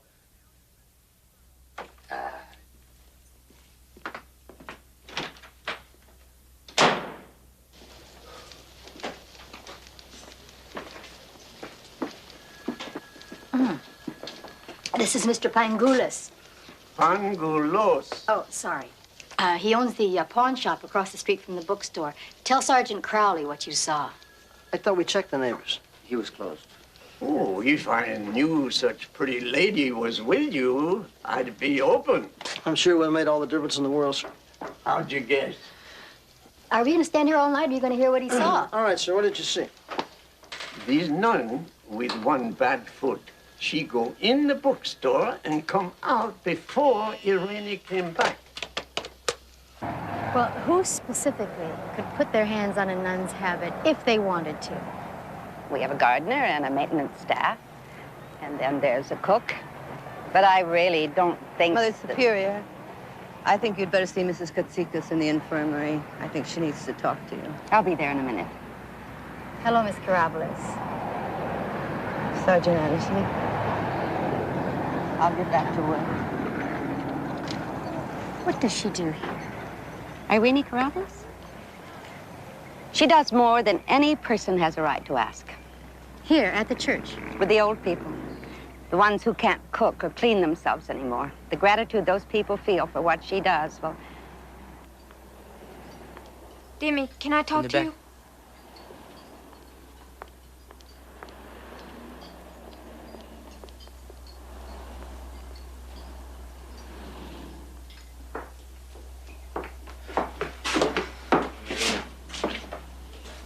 The policewoman wanted to meet me, so I told her here rather than at the deli, because Dad's... I know.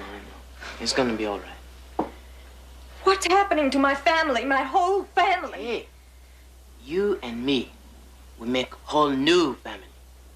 And your father will have his place at the head of the table. That's our future, Demi. What about now? Now, Melina. Now you take care of yourself. Because ever since I come to this country, it is you that is the best thing that has happened to me. And I'm loving you, Melina. I love you.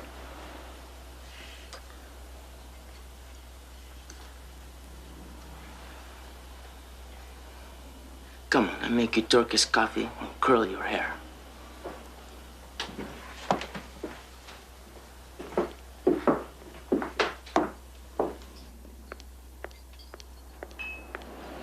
Oh, hi. Thanks for seeing me. I want to talk to you about Irene Karabolis. Oh, do you want some coffee? No, thank you. How long do you know her? A long time. Why? Well, just now I learned that she's working around the church. You're thinking about the nun's habit? Irene? When I ask a question about somebody, I'm not accusing them. Is she connected with your family? All I could ever find out was that in Greece, she and Uncle Benny were in love and going to be married. So what happened? When Uncle Benny came over here, he suddenly broke it off with her, and he was so cold to her all the time. It was painful to see her every time she was around him. Oh, I wouldn't say these private things to you if I didn't think. You're not doing her a disservice. Believe me. How's your father doing? Terrible. Maybe if you came over and talked to him? Sure. Let's go.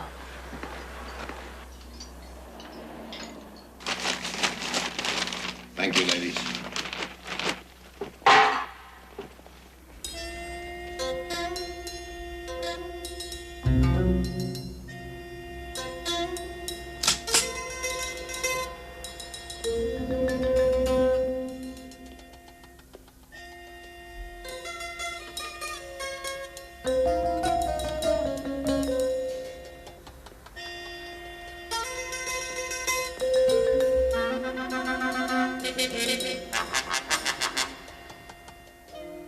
Oh, it's you, huh? You always make a mess for me to clean up. Come on out. Outside. Come on.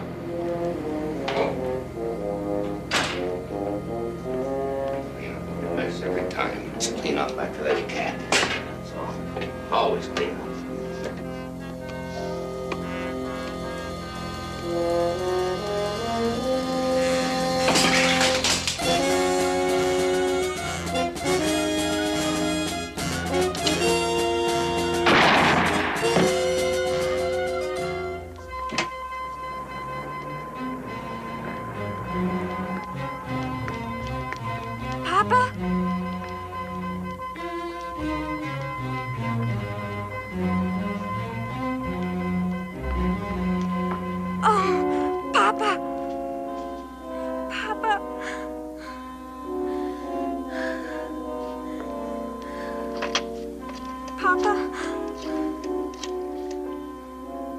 Paramedics. Melina? Ambulance. We need an ambulance. 2327 3rd Avenue. Hurry!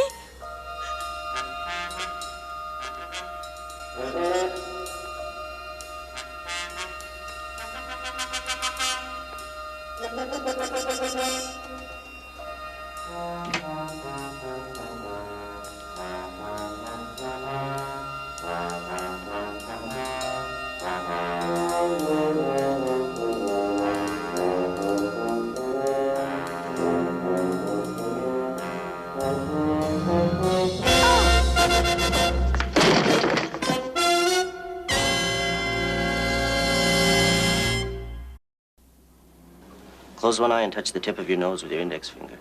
No wisecracks, Crowley. I wasn't going to say a thing. See, I'm okay. I've just been waiting for hours and I have a splitting headache. And my hair's a mess. You don't have a concussion. Take it easy for a few days. Dizziness, blurred vision, I want to know about it. You understand?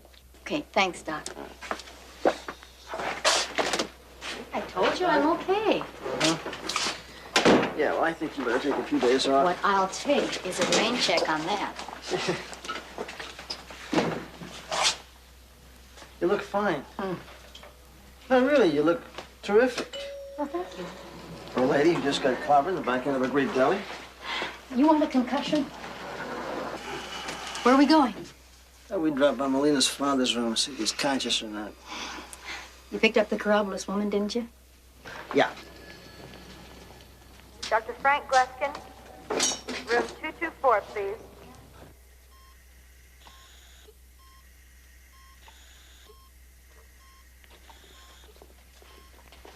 Hi. Are you all right?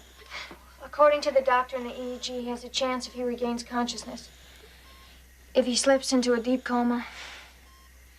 You know we're pulling for him. If he, when he regains consciousness, will you let us know? Sure.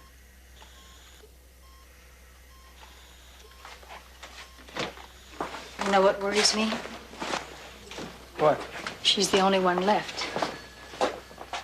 Miss Karabulis, where were you when Marcus Venizelos was shot today? I was working at the church at St. Demetrius. I told you that. We checked there, and no one could swear to seeing you at exactly the time the shooting went down. Well, I was working alone, but I was there. The cathedral's just a few blocks from Venizelos' store. What does the buttercup mean? How do I know? Why don't you ask the murderer? Why are you asking me? Benny Venizelos, Miss Karabulis. But what about him? Where were you when he was murdered? I told you that, too. I was with Alex, Mr. Constantine. Why don't you believe me? He can't confirm that any longer. My God, I haven't done anything. I haven't killed anyone. What is this all about? Sorry, Miss Karabulis. We're faced with 2 murders in 1 attempt. There are people who are holding back information that might help us stop the massacre of this family. What information am I holding back? That I love Benny Venizelos? That in this country we plan to marry? That he turned cold, bitter, that he doesn't want me? Is that a crime? Did that make you hate him? Yes, I hated him. I hurt. But I loved him, too. Was there another woman? How can they ask these things? We wouldn't if we didn't have to. Was there another woman? I don't know. I think no. Then why all of this? What went on in their earlier lives?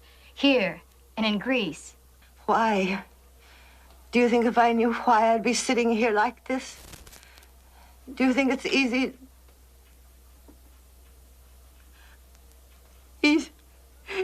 to love a man who has an empty space where his heart should be? To put your woman's passion, your life into the work at St. Demetrius, because when you want to put it, no one wants it.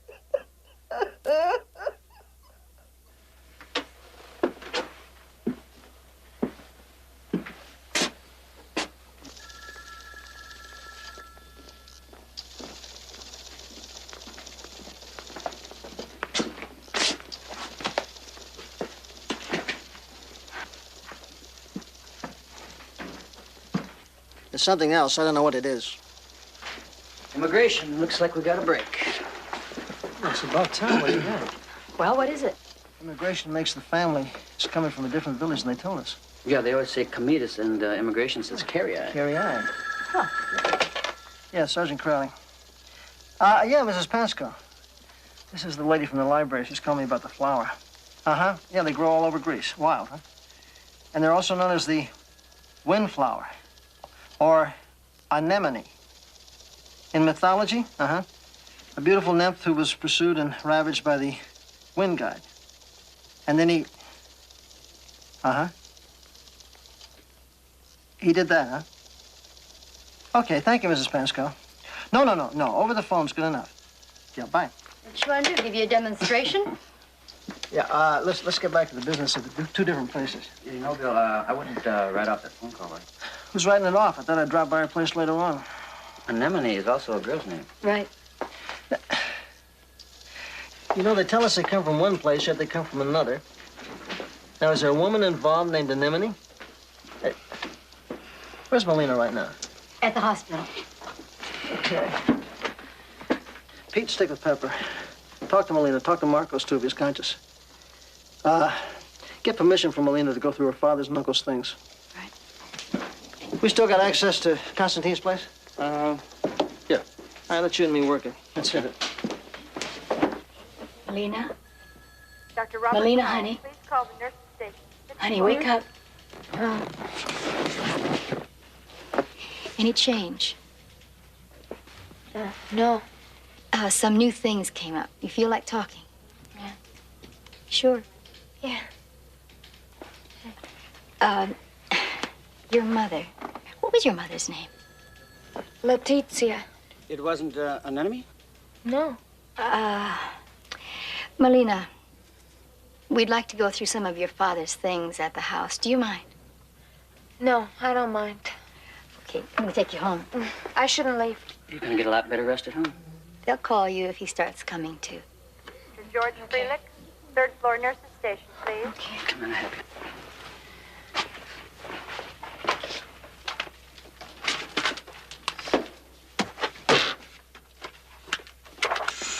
Find anything? I don't even know what we're looking for.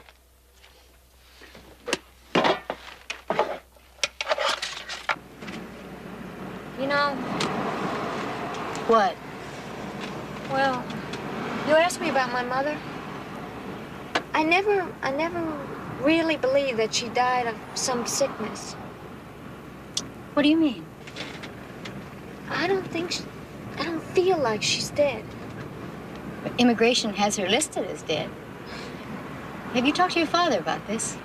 The simplest question about her, what did she look like? Did she smile a lot? What were the first words she said when I was born? He says, nothing. Why won't he open up about these things? I don't know.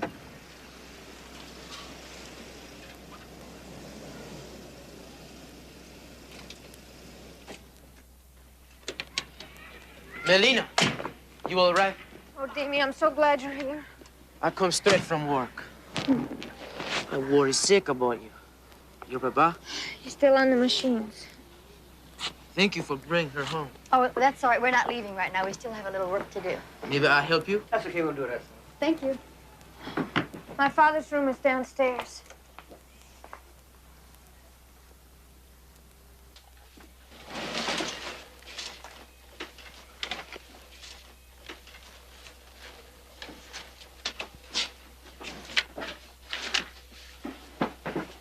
Hey, Bill.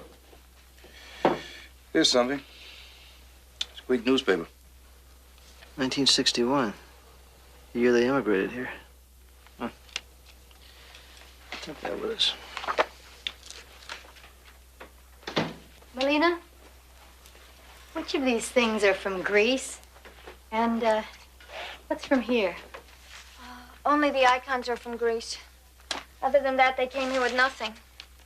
They came and they started over. Okay, well, be sure and keep your doors locked. I don't have to worry tonight. Demi's staying with me. All right, well, keep the doors locked anyway, all right?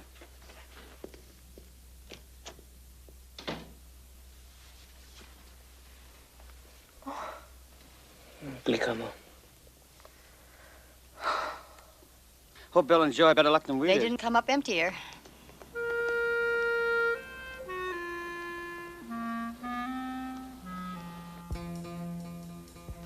Sipna, Demi. Sipna. Mama? Demi?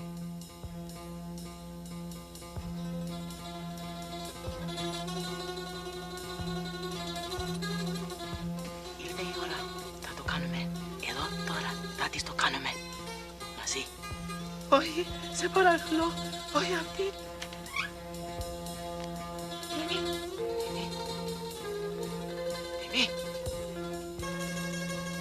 Τίμη.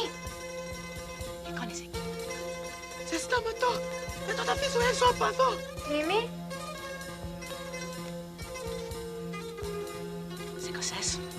Είναι μια από αυτούς. Θα την σκοτώσω. Όχι, σε παρακαλώ, σε παρακαλώ. Και να έρθεις μαζί μου να βοηθήσεις. Πήγε από την πόρτα. Τίμη.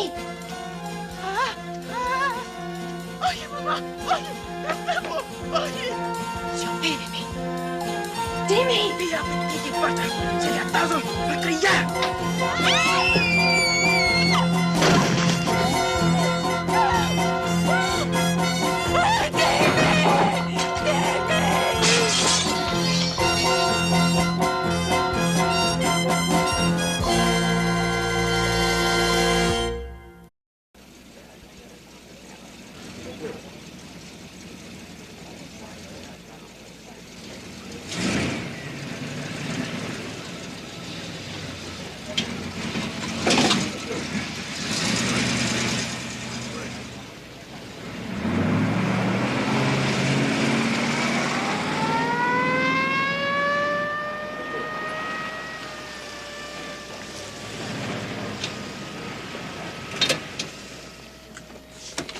What happened?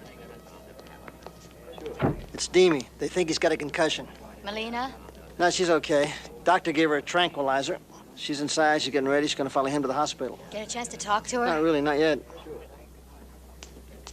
Pete. Yeah. As soon as it's daylight, get a hold of Anna Melos. She speaks Greek. She reads it, too. Tell her to meet me at the office first thing in the morning. Right. See you, Joe. Okay. Joe, I want to run this whole Venizelos family through R&I. And check on Demi, too. You got it. Hey, and also check out that Karabalis woman. Melina, you feel like talking now? Melina? They threw him out of the window. They threw him out? They spoke Greek. The little boy was crying. Something the woman wanted him to do, he didn't want to do, so he cried. And the nun? She came at me as if As if what, Melina? he was fighting, shouting, "What's happening to me?" Bill, maybe she should stay here. No, Sure she should there's no stay. way. I'm going to the hospital to see my father and Demi. All right, listen, then, you stay with her. You stay with her. I'll talk to you later. I gotta get back.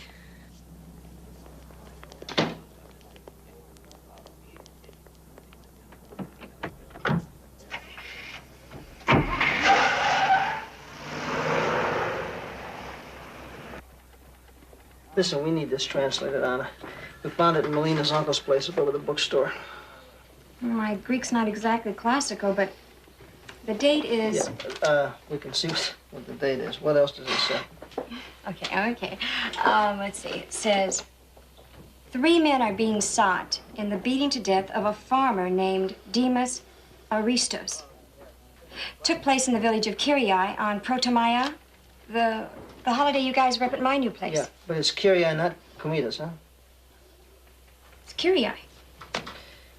Does it mention the family names Constantine or Venizelos? No. You can buy names and papers. Yeah. Okay, what else? Well, the wife of one of the fugitives reports her 3-year-old child missing. Disappeared same time as her husband. The wife's name, first name, is Letizia. That's Melina's mother's name. Yeah. Is there anybody there with the name Anemone, first name? No. That's it, huh? That's it.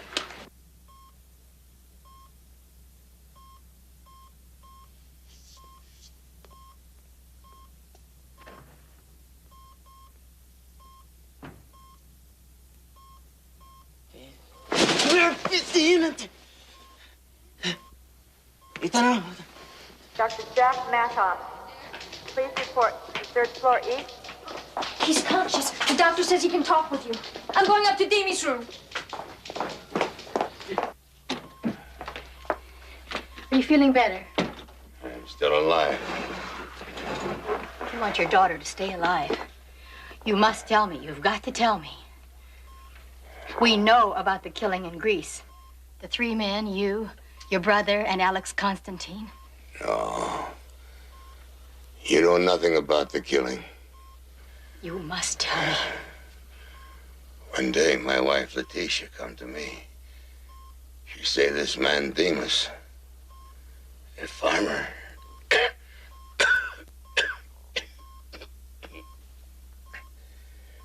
she say he rape her. Like the wind I run. Get Benny, Alex, and we find Demas. And we beat him. And we beat him. He died. Then we must leave the village to escape police. But why did you take Melina away and tell her that her mother died? In my heart, she is dead. We find out she lied. Demas does not rape her. She tries to seduce him, and he scorns her. And our act of passion becomes an act of murder. Who is Anemone? The yellow flower. Who is Anemone? The wife of Demas. She got hurt in her leg. The face of the nun was Anemone Ristos. Then... No. Anemone Ristos is dead. Yeah, walked out of here 6 months ago at Christmas time. Used several aliases before he was committed, but the name is Aristos. Demetrios Aristos, Sergeant Crowley. Father's name, Demas. Mother's name, Anemone. Both dead. Explosive violence, twice on B ward. How explosive? Life-taking aggression. Yeah, listen, who handled him in therapy? You? Yes. Sometimes he was seized by his mother's personality, but what's more interesting is when he retreated into the little boy's personality. Love. I'm sure it is. Listen, would he ever dress in a nun's habit? Whenever he played the role of the woman, certainly he did. Now, you want to tell me just why the hell he wasn't in your maximum security section? Oh, wait a minute, Sergeant. We make judgments based on hard data. Dr. Gary Ballard, please report to the information desk. Demi. Ay, yo me esto. Bajito no lo tiene, doctora.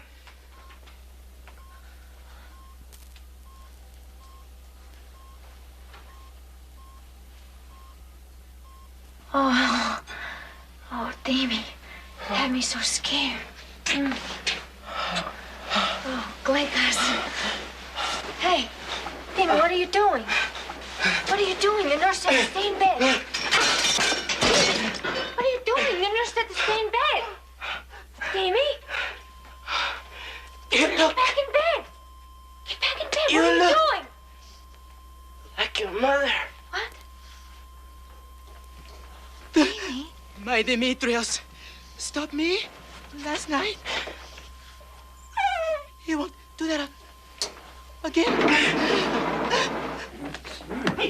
Sister, again? Hey, Demi! Demi? He's gonna kill her. Melina! Got something up against the wall. Sure does. I'm gonna take the roof. Hey, look out here. What are you talking about? Huh? I'll go call the nurse. I'm going to call the nurse. Chique. What's the matter? Toma de más. Open up the door. Open that door. He was a good man. He worked hard.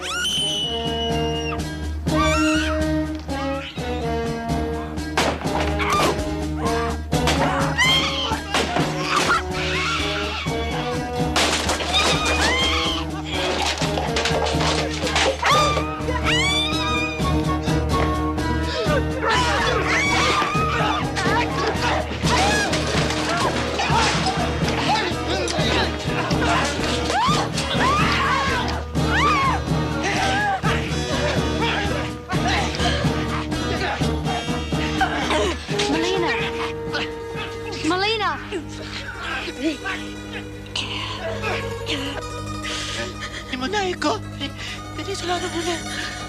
Signore Sema. Do you know what he's saying? The little boy, he didn't want to hurt anybody.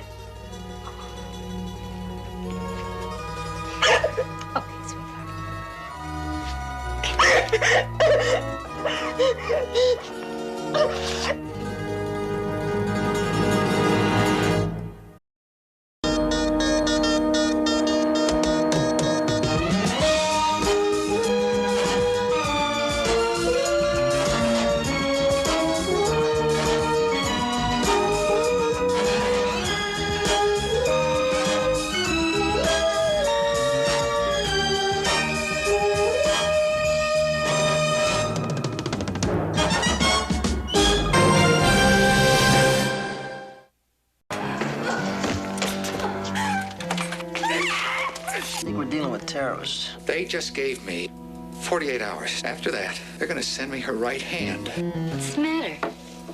Pepper, I found a lump in my breast. 10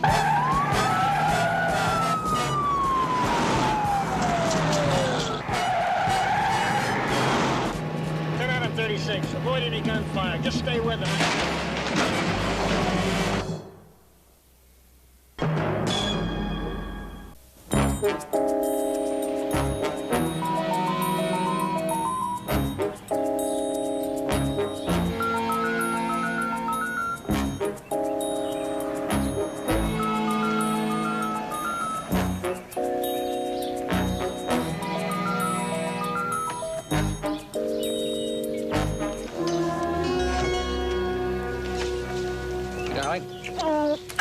Bye-bye.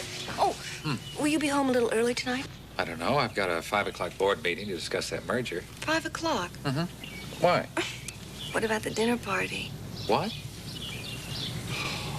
Oh, your mother. Don't lady college chancellors ever get tired of cooking? Oh, the lady likes to cook and entertain. And besides, she's very fond of you. I'm fond of her. Oh, Joss, I'm sorry, darling. It just slipped my mind. You know how important all this stuff is. No, Paige. I don't know what's important to you anymore. I mean, we never spent any time together. Joss. Well, you canceled our last vacation because of, what was it? I bet you can't even remember. The government conference on geothermal energy. How about that, huh? You're terrific, you know? It's no wonder you're a board chairman. I mean, you can remember some stupid conference that took place 2 years ago. Look, if the meeting runs late, Helen will call you, and I'll just meet you there, okay? Come on, I'm late. Bye-bye. Goodbye.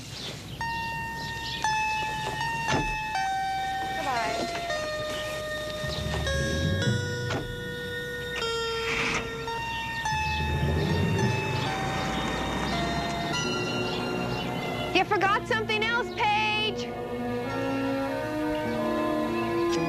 Our 10th wedding anniversary. It was Tuesday. Morning.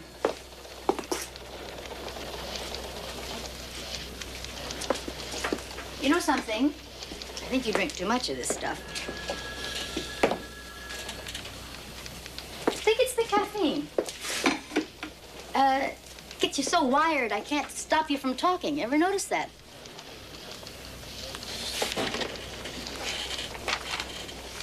I have been wanting to tell you something, but I've been waiting for the appropriate time. I'm pregnant. Get Joe and Pete on the radio. Tell them I want to see them right away. Good morning. City Council budget cuts. Effective immediately, 1 investigator position will be cut from the Criminal Conspiracy Unit. That's us. What does this mean? It means that effective 0900 today, either Pete or Joe will be reassigned.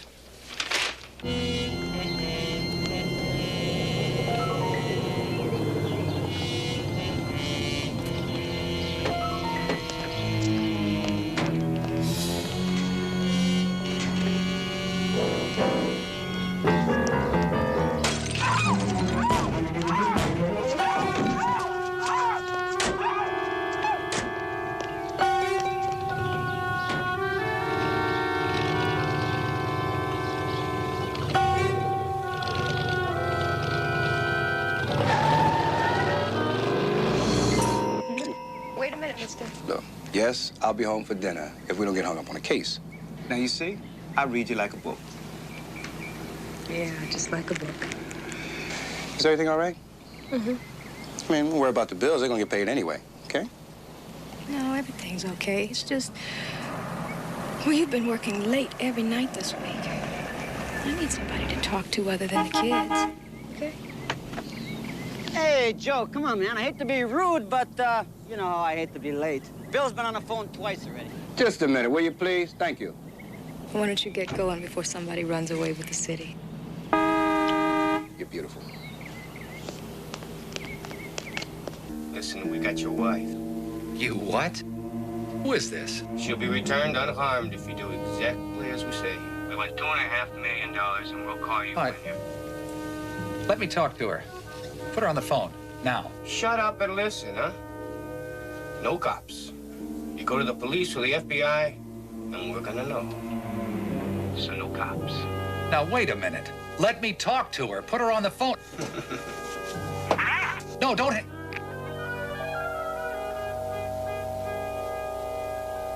I guess that boils down to either Joe or me finding a spot. When? That damn thing says effective immediately. I'm supposed to notify personnel by 10 this morning. How can you find a spot? I mean, in 2 hours, it's nuts. I'm not going to argue with you. I checked personnel. There's one opening. Night watch desk and auto theft. I'm your man, Bill. Really. I always wanted to have a little experience in auto theft. And besides, I can use a change. Oh, kill the nobility. We'll flip for it, all right? What do you got, tails? Straight heads. Tails. Call it. Well, that takes care of that. Hello? Hello? Somebody please answer me! Please?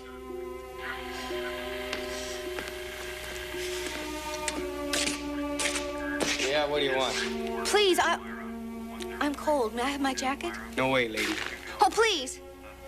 Please, a blanket, anything. I don't care. Okay, okay.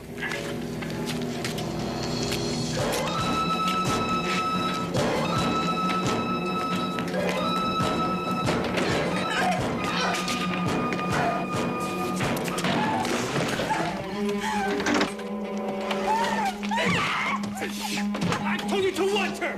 I was! Besides, she wasn't gonna go too far.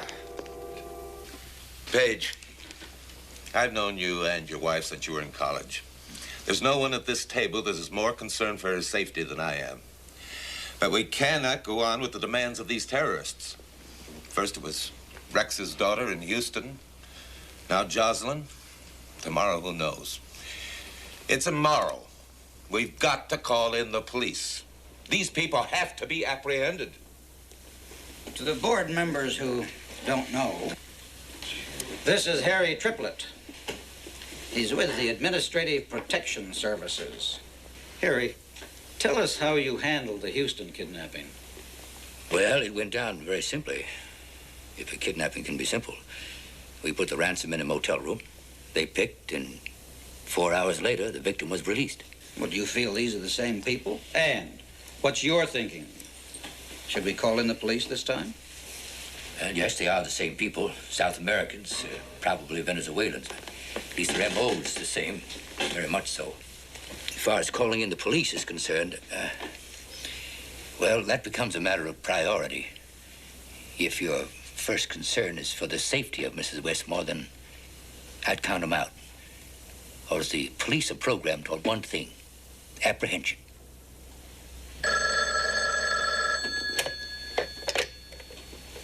Yes. Hello. Paige. Joss. Yeah. Honey, we're... Paige, I'm scared. You've got to help me. They'll kill me. I know they will. Listen, sweetheart. Just calm down and do whatever they want. Paige, please give them anything they want. Honey, please, sweetheart. Just do whatever they say. Honey, I'll get you out of there. I promise. I will find a way to get you out of there. Now listen. Westmore, that's all you get for now. 48 hours. No money, you get her hand.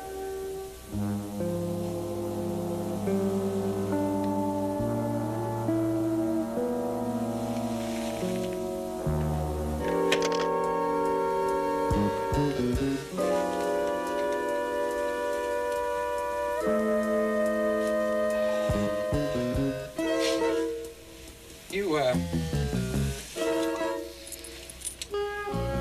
go on and talk about merger and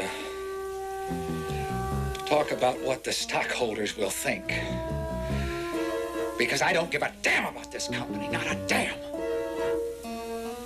They just gave me 48 hours to come up with that money. After that, they're gonna send me her right hand.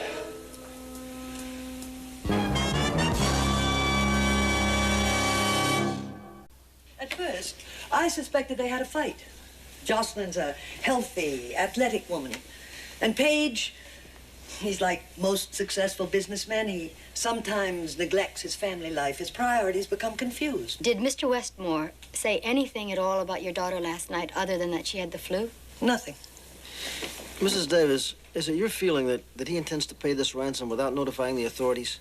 Sergeant, my daughter is their second victim. I'm positive. How do you know that? Well, earlier this year in Houston, they abducted the 12-year-old daughter of one of Tri-Continent's executives. And she was released unharmed? After they'd paid $750,000. You mean they never notified the police? That's correct. I'm told Tri-Continent retains a company, Administrative Protection Services. They negotiated her release and delivered the ransom. Mrs. Davis, if your son-in-law didn't inform you of this abduction, just how did you obtain this information? Well, John Meade, he's on the board of directors. A very dear old friend called this morning. He told me everything. Look, I don't care what your informant says. My wife is vacationing in Hawaii. We had a little fight. She wanted to get away. Mr. Westmore, you might as well level with us. You see, we know all about that kidnapping in Texas. Only now they've got your wife. She's an adult. She can identify her abductors, which means that they may not be able to release her no matter what you give them. Look, these people that we're dealing with are terrorists. Do you know what that means? Yes, but we need... Do you? Look at that hand. You're kind of used to it, aren't you? How would you like to go through life -1? They have threatened to cut off my wife's hand, or both of them, if anything, I repeat, anything goes wrong. Now, do you understand what that means? Mr. Westmore, what happens when their demands become so outrageous they can no longer be met? These people have to be stopped someplace. You may not get a second chance.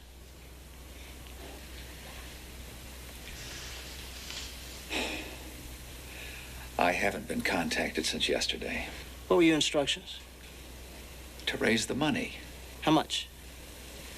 $2.5 million. I was to give it to the chauffeur and he'd make the delivery. Why the chauffeur?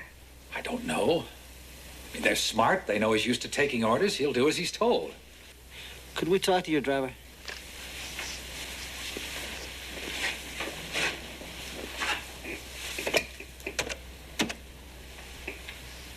Henry, will you come into the study, please? I'm gambling with my wife's life. They told me they'd know if I contacted the police. Yes? Did they indicate... Excuse us. You looking for someone? For the police department? We were just wondering if you could tell us. You seen anything unusual in the neighborhood lately? Depends what you mean by unusual. Anything out of the ordinary? Well, the man who lives over there is married. He's a big-time TV writer. And over there next door is a gorgeous blonde. Now, her old man spends most of the time in Europe. But every morning, when the writer's wife takes off, he goes hippity-hop across the street. That's not exactly what we had in mind. I mean, have you seen anything strange? Like maybe a strange car? Maybe a car doesn't belong in the neighborhood, something like that. Yeah. I did see a yellow van parked out in front. A yellow van when? Oh, 3 or 4 mornings in a row. Probably a new gardener. Anyway, I haven't seen him since yesterday morning. Thanks very much. You didn't get a license number or anything? Just a big yellow van. Looks sort of new. You know, you shouldn't go without your teeth. You eat too much soft food that way. Oh. Yeah, I don't wear them when I'm working. They're sort of uncomfortable. Thanks. You had to bring it up. Hey, if you want to see something really weird, there's a woman lives down the street. Joe, you got company. Hi. Hey, hi. I'm not sure he's awake yet. Most people are having lunch about now. Ever needed this? I wish. You want some granola? No, you know what I'd like is a cup of coffee. You got it. Trevor, can we get you some? No, we stopped for a bite. Oh, here you go, boss. Can I have some cream? Well, look, let's just say it's different than the feel, okay? And leave it at that. Thanks. And what you guys doing here? Joe, we need your help on a case. What, are you kidding? No, that's what I want to talk to you about. Listen, why don't you guys talk? I want to take Pepper and show her my new chair. What new chair? Why not? Go ahead, tell me about it. We got a tiger by the tail. I mean, a big kidnap case. Harriet, are you all right? No. I don't know. What's the matter? Pepper, I found a lump in my breast. Have you seen the doctor? Well, I mean, it probably won't be anything at all. Have you told Joe? I can't do that. Not yet. This new job is driving him crazy. I want to wait until I see the doctor first. Well, you know, he's strong. You can lean on him. I think he'd want to know. What you're really saying is that he has the right to know, isn't it? Pepper, you have no idea what this transfer's done to him. Inside. I can see it. I can't dump this on him right now. But he'll have to be told eventually. Would you do me a favor? What? Well, I want to lean on you a little bit. Would you go to the doctor with me? Oh, sure. Yeah, but how can I help? Joe, I think we're dealing with terrorists. Now, these guys want to negotiate through the family chauffeur. I tell you, it's incredible. This guy is a dead ringer for you, Joe. And I mean he could be your older twin brother. Where is the rest of it, Triplet? They could call here any minute. They gave us 48 hours, Mr. Westmore. I think we can count on that. Rest of the money will be here by 2. Now, Henry, you listen carefully to me. Your safety, and what's more important, Mrs. Westmore's life, depends on your doing exactly what they tell you. I understand. But just what do I do? Probably just deliver the money, nothing more. But please do whatever you're told, because these people have given us every indication of meaning business. Why don't they call? Thank you. Come in, Mrs. Stiles. Thanks for waiting, Pep. Whoever heard of half a favor? That'll be all, Emmy. Thank you. It's malignant. Would you mind waiting that side, Mrs. Anderson? Oh, no, please. I want her to stay here. Is it all right? Yeah, it's fine if that's what she wants. Have a seat, Mrs. Stiles. Well, let's try to be a little more positive. This only gives me an indication. Nothing certain yet. Right now, I feel we should remove the tumor and do a biopsy as soon as possible. It's the only way to be certain. And, if it's malignant? We'll cross that bridge later. I'd like to discuss this with you and Mr. Stiles. Now, that's all your questions at that time. No. I want to know right now. Harriet, I think Dr. Ando would prefer to discuss this with you and Joe together. Pepper, I want to be told now. This is my body. I'm the patient, not my husband. Doctor? If it's malignant, we'll have to remove the breast. Unit 60 through 10, you stay with Stiles. Now, I mean, no matter what happens, you stay with Stiles. All the 12Y units move with the money. Stiles will pick up the bucks at Westmore's at 15:30 hours, and at 16:30, he's to be at the bench in front of the Triforium. There he should be met with one of the kidnappers. Then we just follow the crook to his Confederates. It sounds simple, but don't count on it. Joe's strung out a mile on this thing, so I want communications kept to a minimum. Now, if you got any questions, ask them now, because I don't want any screw-ups out there. All right, let's get started. Pete, how'd you word the broadcast on that van? To all police personnel assigned precincts wanted for questioning. Possible kidnap all occupants of a late model yellow van, NFD. Observe only. Do not attempt to detain. Notify Sergeant Crowley, CCU. It's pretty thin, but maybe we'll come up with something. Yeah. Well, take care, Joe. But I can't find anybody else, Pepper. Don't you understand? There's no time. Now, if I postpone this thing for 3 or 4 hours, they could kill her. I know, but what about Harriet? She's terrified, and he ought to be with her. I mean, isn't there anything we can do? We owe him that much. Believe me, I know. I understand what No, you're I saying. don't think you do. I don't think you could possibly understand the fear facing that kind of surgery. I think I could, Pepper. I think I understand. She's got to be scared to death, right? But, Pepper, Joe volunteered for this job, and that was his decision. Now, it's too late. I can't pull him off. I'm sorry, Pepper. It's just too late. Well, then you think I should tell him? At least he ought to know. Absolutely not. You tell him. You send him out there with that kind of pressure. No, he makes one mistake, Pepper, and he's had it. Absolutely not.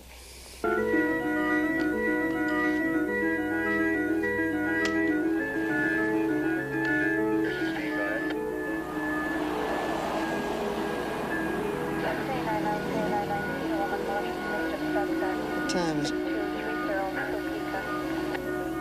Almost 9. So we're 4 hours. I don't understand it. I want to make a move. I don't know. I'm not them. Lighten up, will you? I mean, you've more than made your point, all right? Get this thing wrapped up. I'll get him home. What time is it? Almost 9. Why don't they do something? What are they up to? I mean, why would they pick a location right in front of a police building?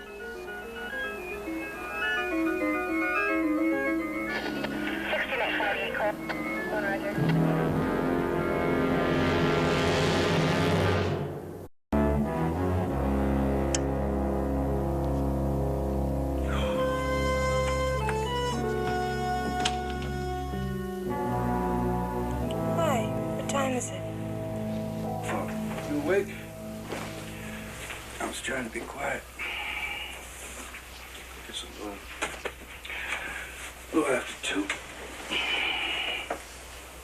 Oh. But you, don't awake. Couldn't sleep. How'd it go tonight? I'm numb. I've never been so cold. 8 hours sitting on that bench, holding $2.5 million. And I'm thinking, any minute now, somebody's gonna heat things up and blow my brains out. Joe, when are you going to be finished with this thing? We think it was a dummy run.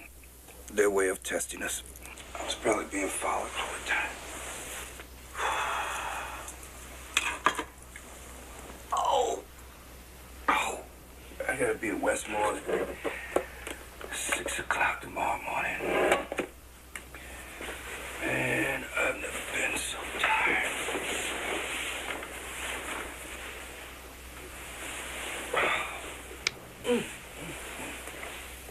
If we pull this off, get her back safe,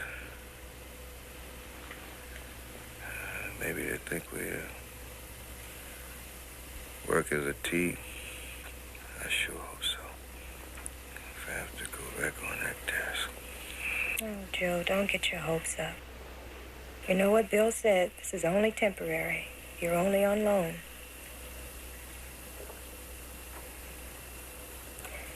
I know it's late, but there are a few things we have to talk about. Mom's coming over for a couple of days.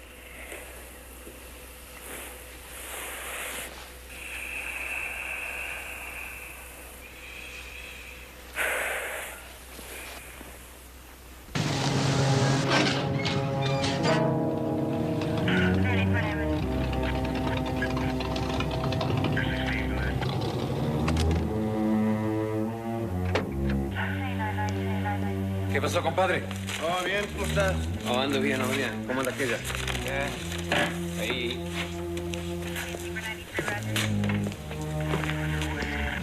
Come on, wake up.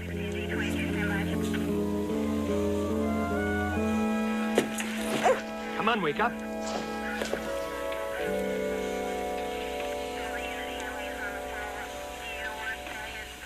When are you gonna let me leave? What's the matter? Don't you like our company? Hmm? Please. My husband will give you anything. Hmm? Please, please let me go. No, we can't do that, lady. Not now. See, you can identify it, both of us. No, I won't. Hmm? Please, believe me. You sure? Just take the money and let me go. Please. I promise I won't tell the police anything.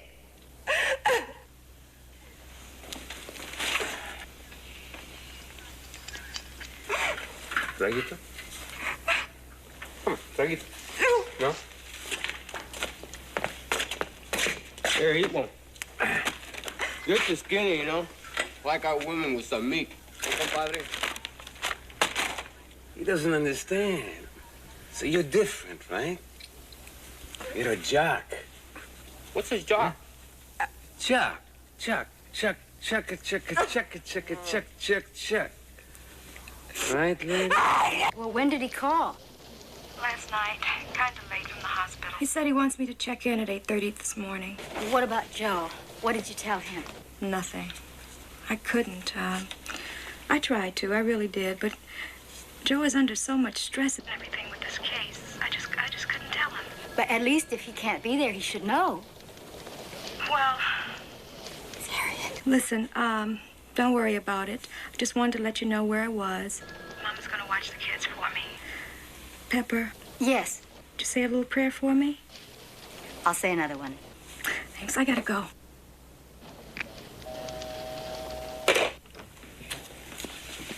Thank you. Oh, Laura? Laura, this is Mr. Triplett. How do you do? Laura's replacing Helen temporarily. There was an illness in her family. What was it, her mother? I think her aunt. Oh. Well, anyway, there's some coffee over there on the piano, Laura. Thank you. Fred, she had to be told she's helped arrange for the money. I see.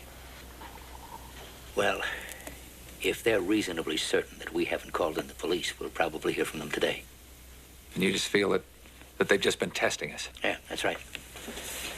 Well, I don't know what more. I mean, I've done everything they've asked. Why don't they live up to their end of the deal? Well, it appears we're dealing with some very cautious, experienced criminals. Did you get any sleep? No, ma'am. I was up all night polishing the Mercedes. You look a little uptight. Are you nervous about this one? No, not nervous. As much as tired. I just wish to hurry up and get this thing over with. It's understandable. Anybody want any coffee over there? Oh, no. What time did you hit the sack? Oh, I don't know. A little after 2, maybe. Hmm. I think something's wrong with Harriet. She seems to be worried about something. What makes you say that?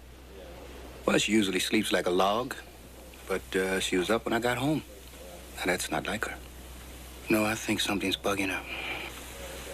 Maybe I should have said something to you before, but just listen and try to understand. And that's the way things are at the moment. And I'm reasonably sure that's going to stay. Hello? Westmore? Yes. You got the cash? Yes. Good. Last night was a test. Now I want to talk to your driver. All right, I'll put him on. He'll do exactly as you say. You keep better, or your wife is dead. I understand. Henry, they want to talk to you. Now listen. Why didn't she tell me? All right, all right. Henry, come on, get on the phone. I gotta get out of here. If anything serious develops, we'll get a hold of you somehow. Henry, come on, move it, man. They want to talk to you. Go ahead. We can't do anything now.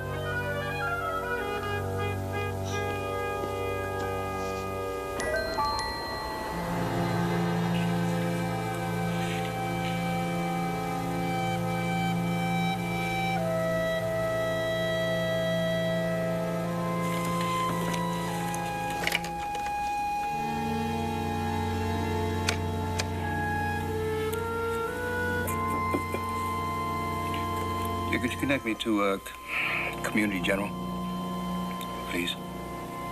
It's on Ocean.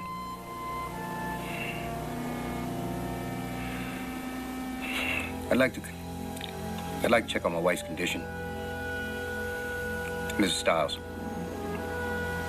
Harriet Stiles. She is? Thank you.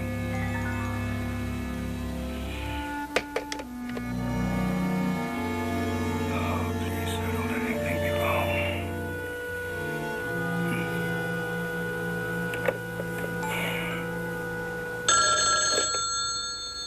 Hello? Your number I just called was busy. You were told not to call the police. We're gonna kill that woman. Wait a minute. It wasn't the police, okay? My wife's in the hospital, and I was just checking on her condition.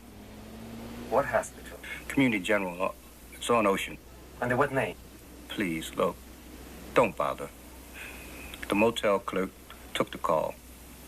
She knows, okay? The Westmore woman. We're gonna kill her. Wait a minute. Hold it. Damn!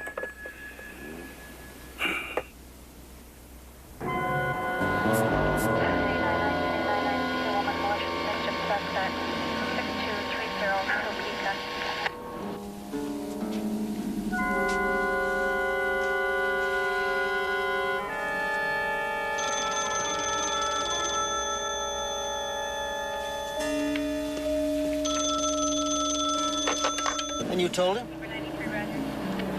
He knew something was wrong. Yes, I told him. You'd have done the same thing at that moment. I know you would. So would Pete.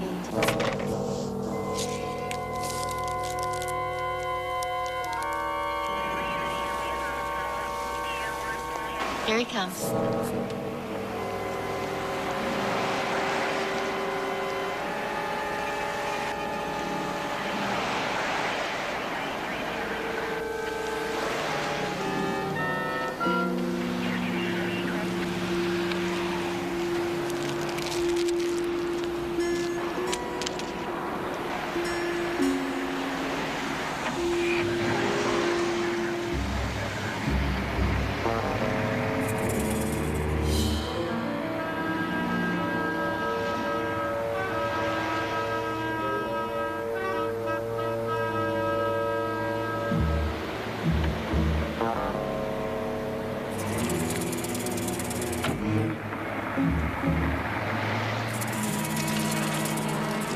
Careful, these people are really together. I'm to pick up a car at 9th and Virgil. They've left instructions over the visor.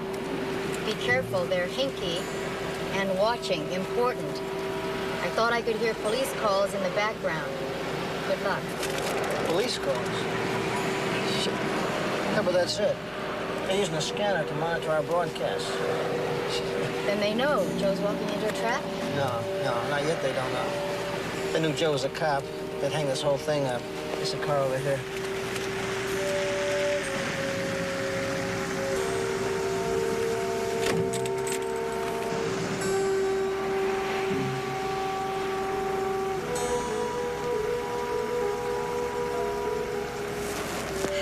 If they're watching that car, it's going to be awful hard to catch that bird dog.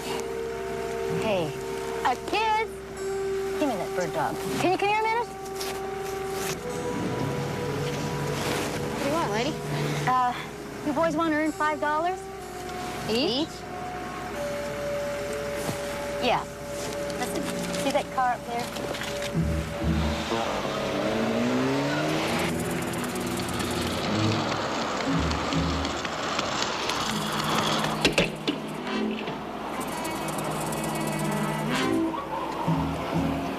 You okay? Yeah. Can you make that turn? He did it, clean as a whistle. It's nice. 12 by 50. Yeah, the signal's coming in very clear. We're on it. And also, We got a message. You're supposed to call Sergeant McKnight, Houston PD. 50, Roger. There's a phone up there, Bill. Pull over. I want to call the hospital. You can make that call. You got a couple dimes? Yeah.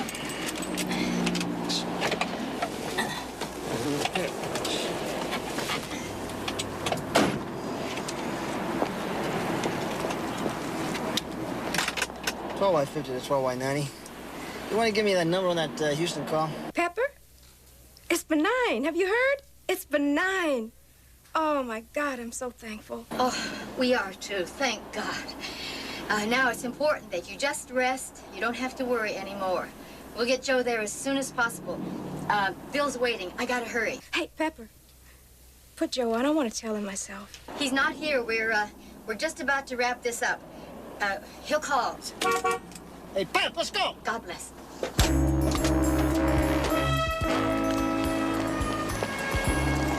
Damn it, they lost Joe. We had no choice. Trimble radar control ordered us out. We flew right in the middle of a flight pattern, Bill. A 747 was on final. Did you explain that an officer's life was in jeopardy? I did, yes I did, but apparently they didn't understand. It was no one's fault. Ask them how long before they can get back on it. Hey, how long before you can get back on it? As soon as we're topped off. We'll get him, Bill, don't worry. 10 Adam 36 in pursuit of a late model yellow van westbound in College, approaching Tweedy. Vehicle a yellow 75 Ford van, license 124 Charlie. We're doing in excess of 60 miles. Units in area respond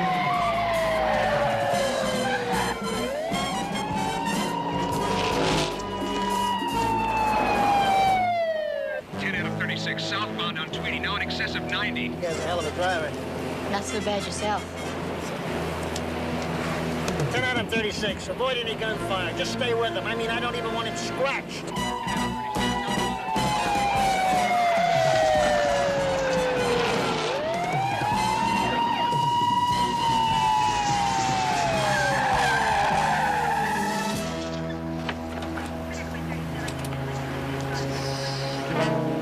Hey, take the rear. Take the rear. Let's go, let's go.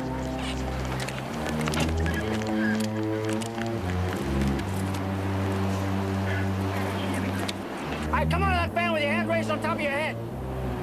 Let's go. Come out of there with your hands on top of your head. Come out with your hands raised. Now.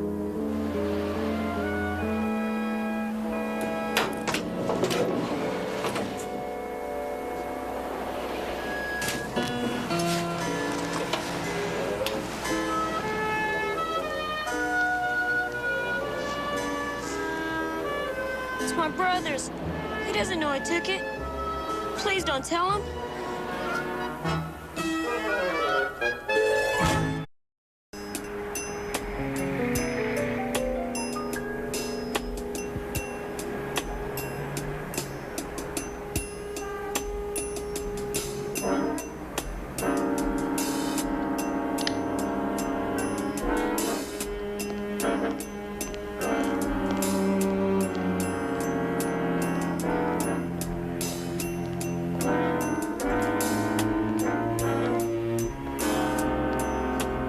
Don't turn around. Put your hands on the steering wheel. You make the slightest move, you're dead. Is that it? That's it. Throw it in the back seat.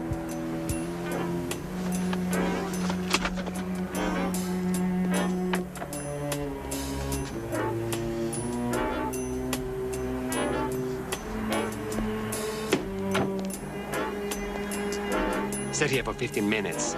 You're being watched. You make the slightest move, she's dead. What about Miss Westmore? I told you once. You move again, your history. Well, tell your boss where she'll be.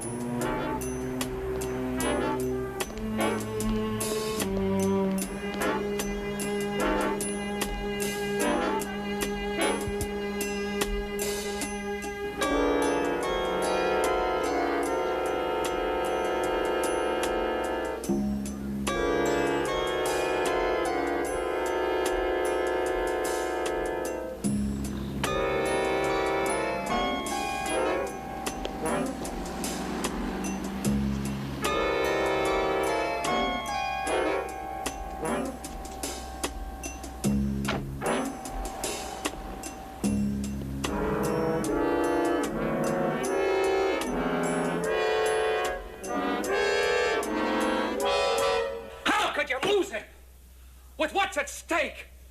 I should have paid. I should have paid. Helped. The surveillance helicopter was pulled out of the area by air traffic control. I don't want excuses. Now look, you people of the police. You were supposed to have authority. Westmore, Tell me something. What do you know about Harry Triplett? I don't understand. I mean, who hired him? What's his background? What are you getting at? From the start, this whole thing was run like one of the crooks had a police background. That dummy run adjacent to the police station using broadcast scanners to monitor our radio. Then that motel bit. That's a great way to make sure that the money couldn't be followed. Triplett? He was fired from the Houston Police Department for extortion. When did you find that out? Just in time, we hope.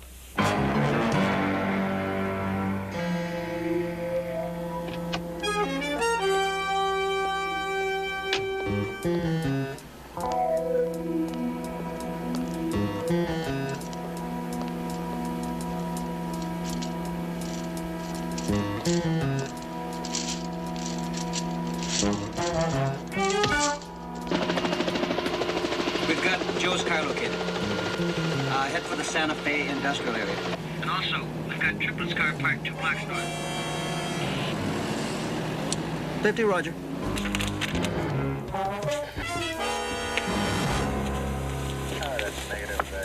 All right, my friend. You had the money when you left. Where'd you stash it? You followed me, you find it. I don't know who you are. But I have a funny feeling if something were to happen to this young lady... Go.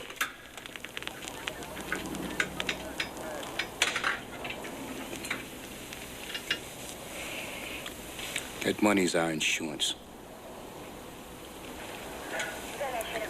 Now you let us walk out of here, it's all yours. All $2.5 million.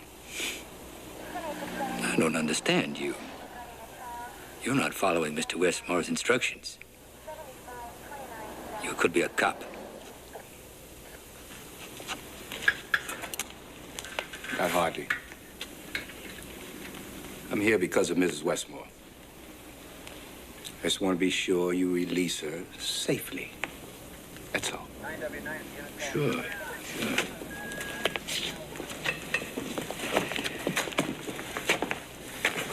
You know we're gonna have to kill him now, huh? They know who you are. I know that. I want to find that money first. He had it when he left, and he drove straight to the motel. And he walked to our car and to here. And where... Wait a minute. These are valid telephone books. That money's got to be in the motel.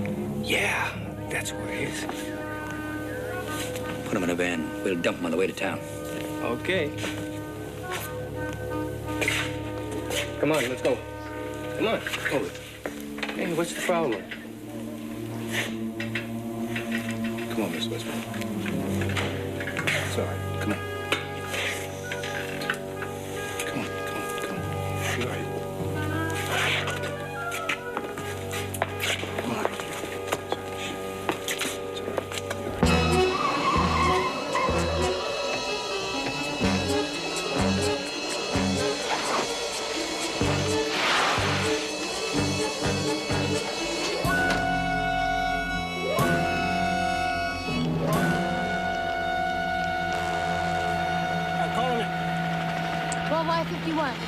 Air 10. Make your move now. All the people in the warehouse. This is the police. You are instructed to leave the north side of the building immediately with your hands raised. Hold it! Hold it, move. Drop. Put the gun down. Put the gun down. Put it down! Now back with the truck. Move. Move! What are you doing?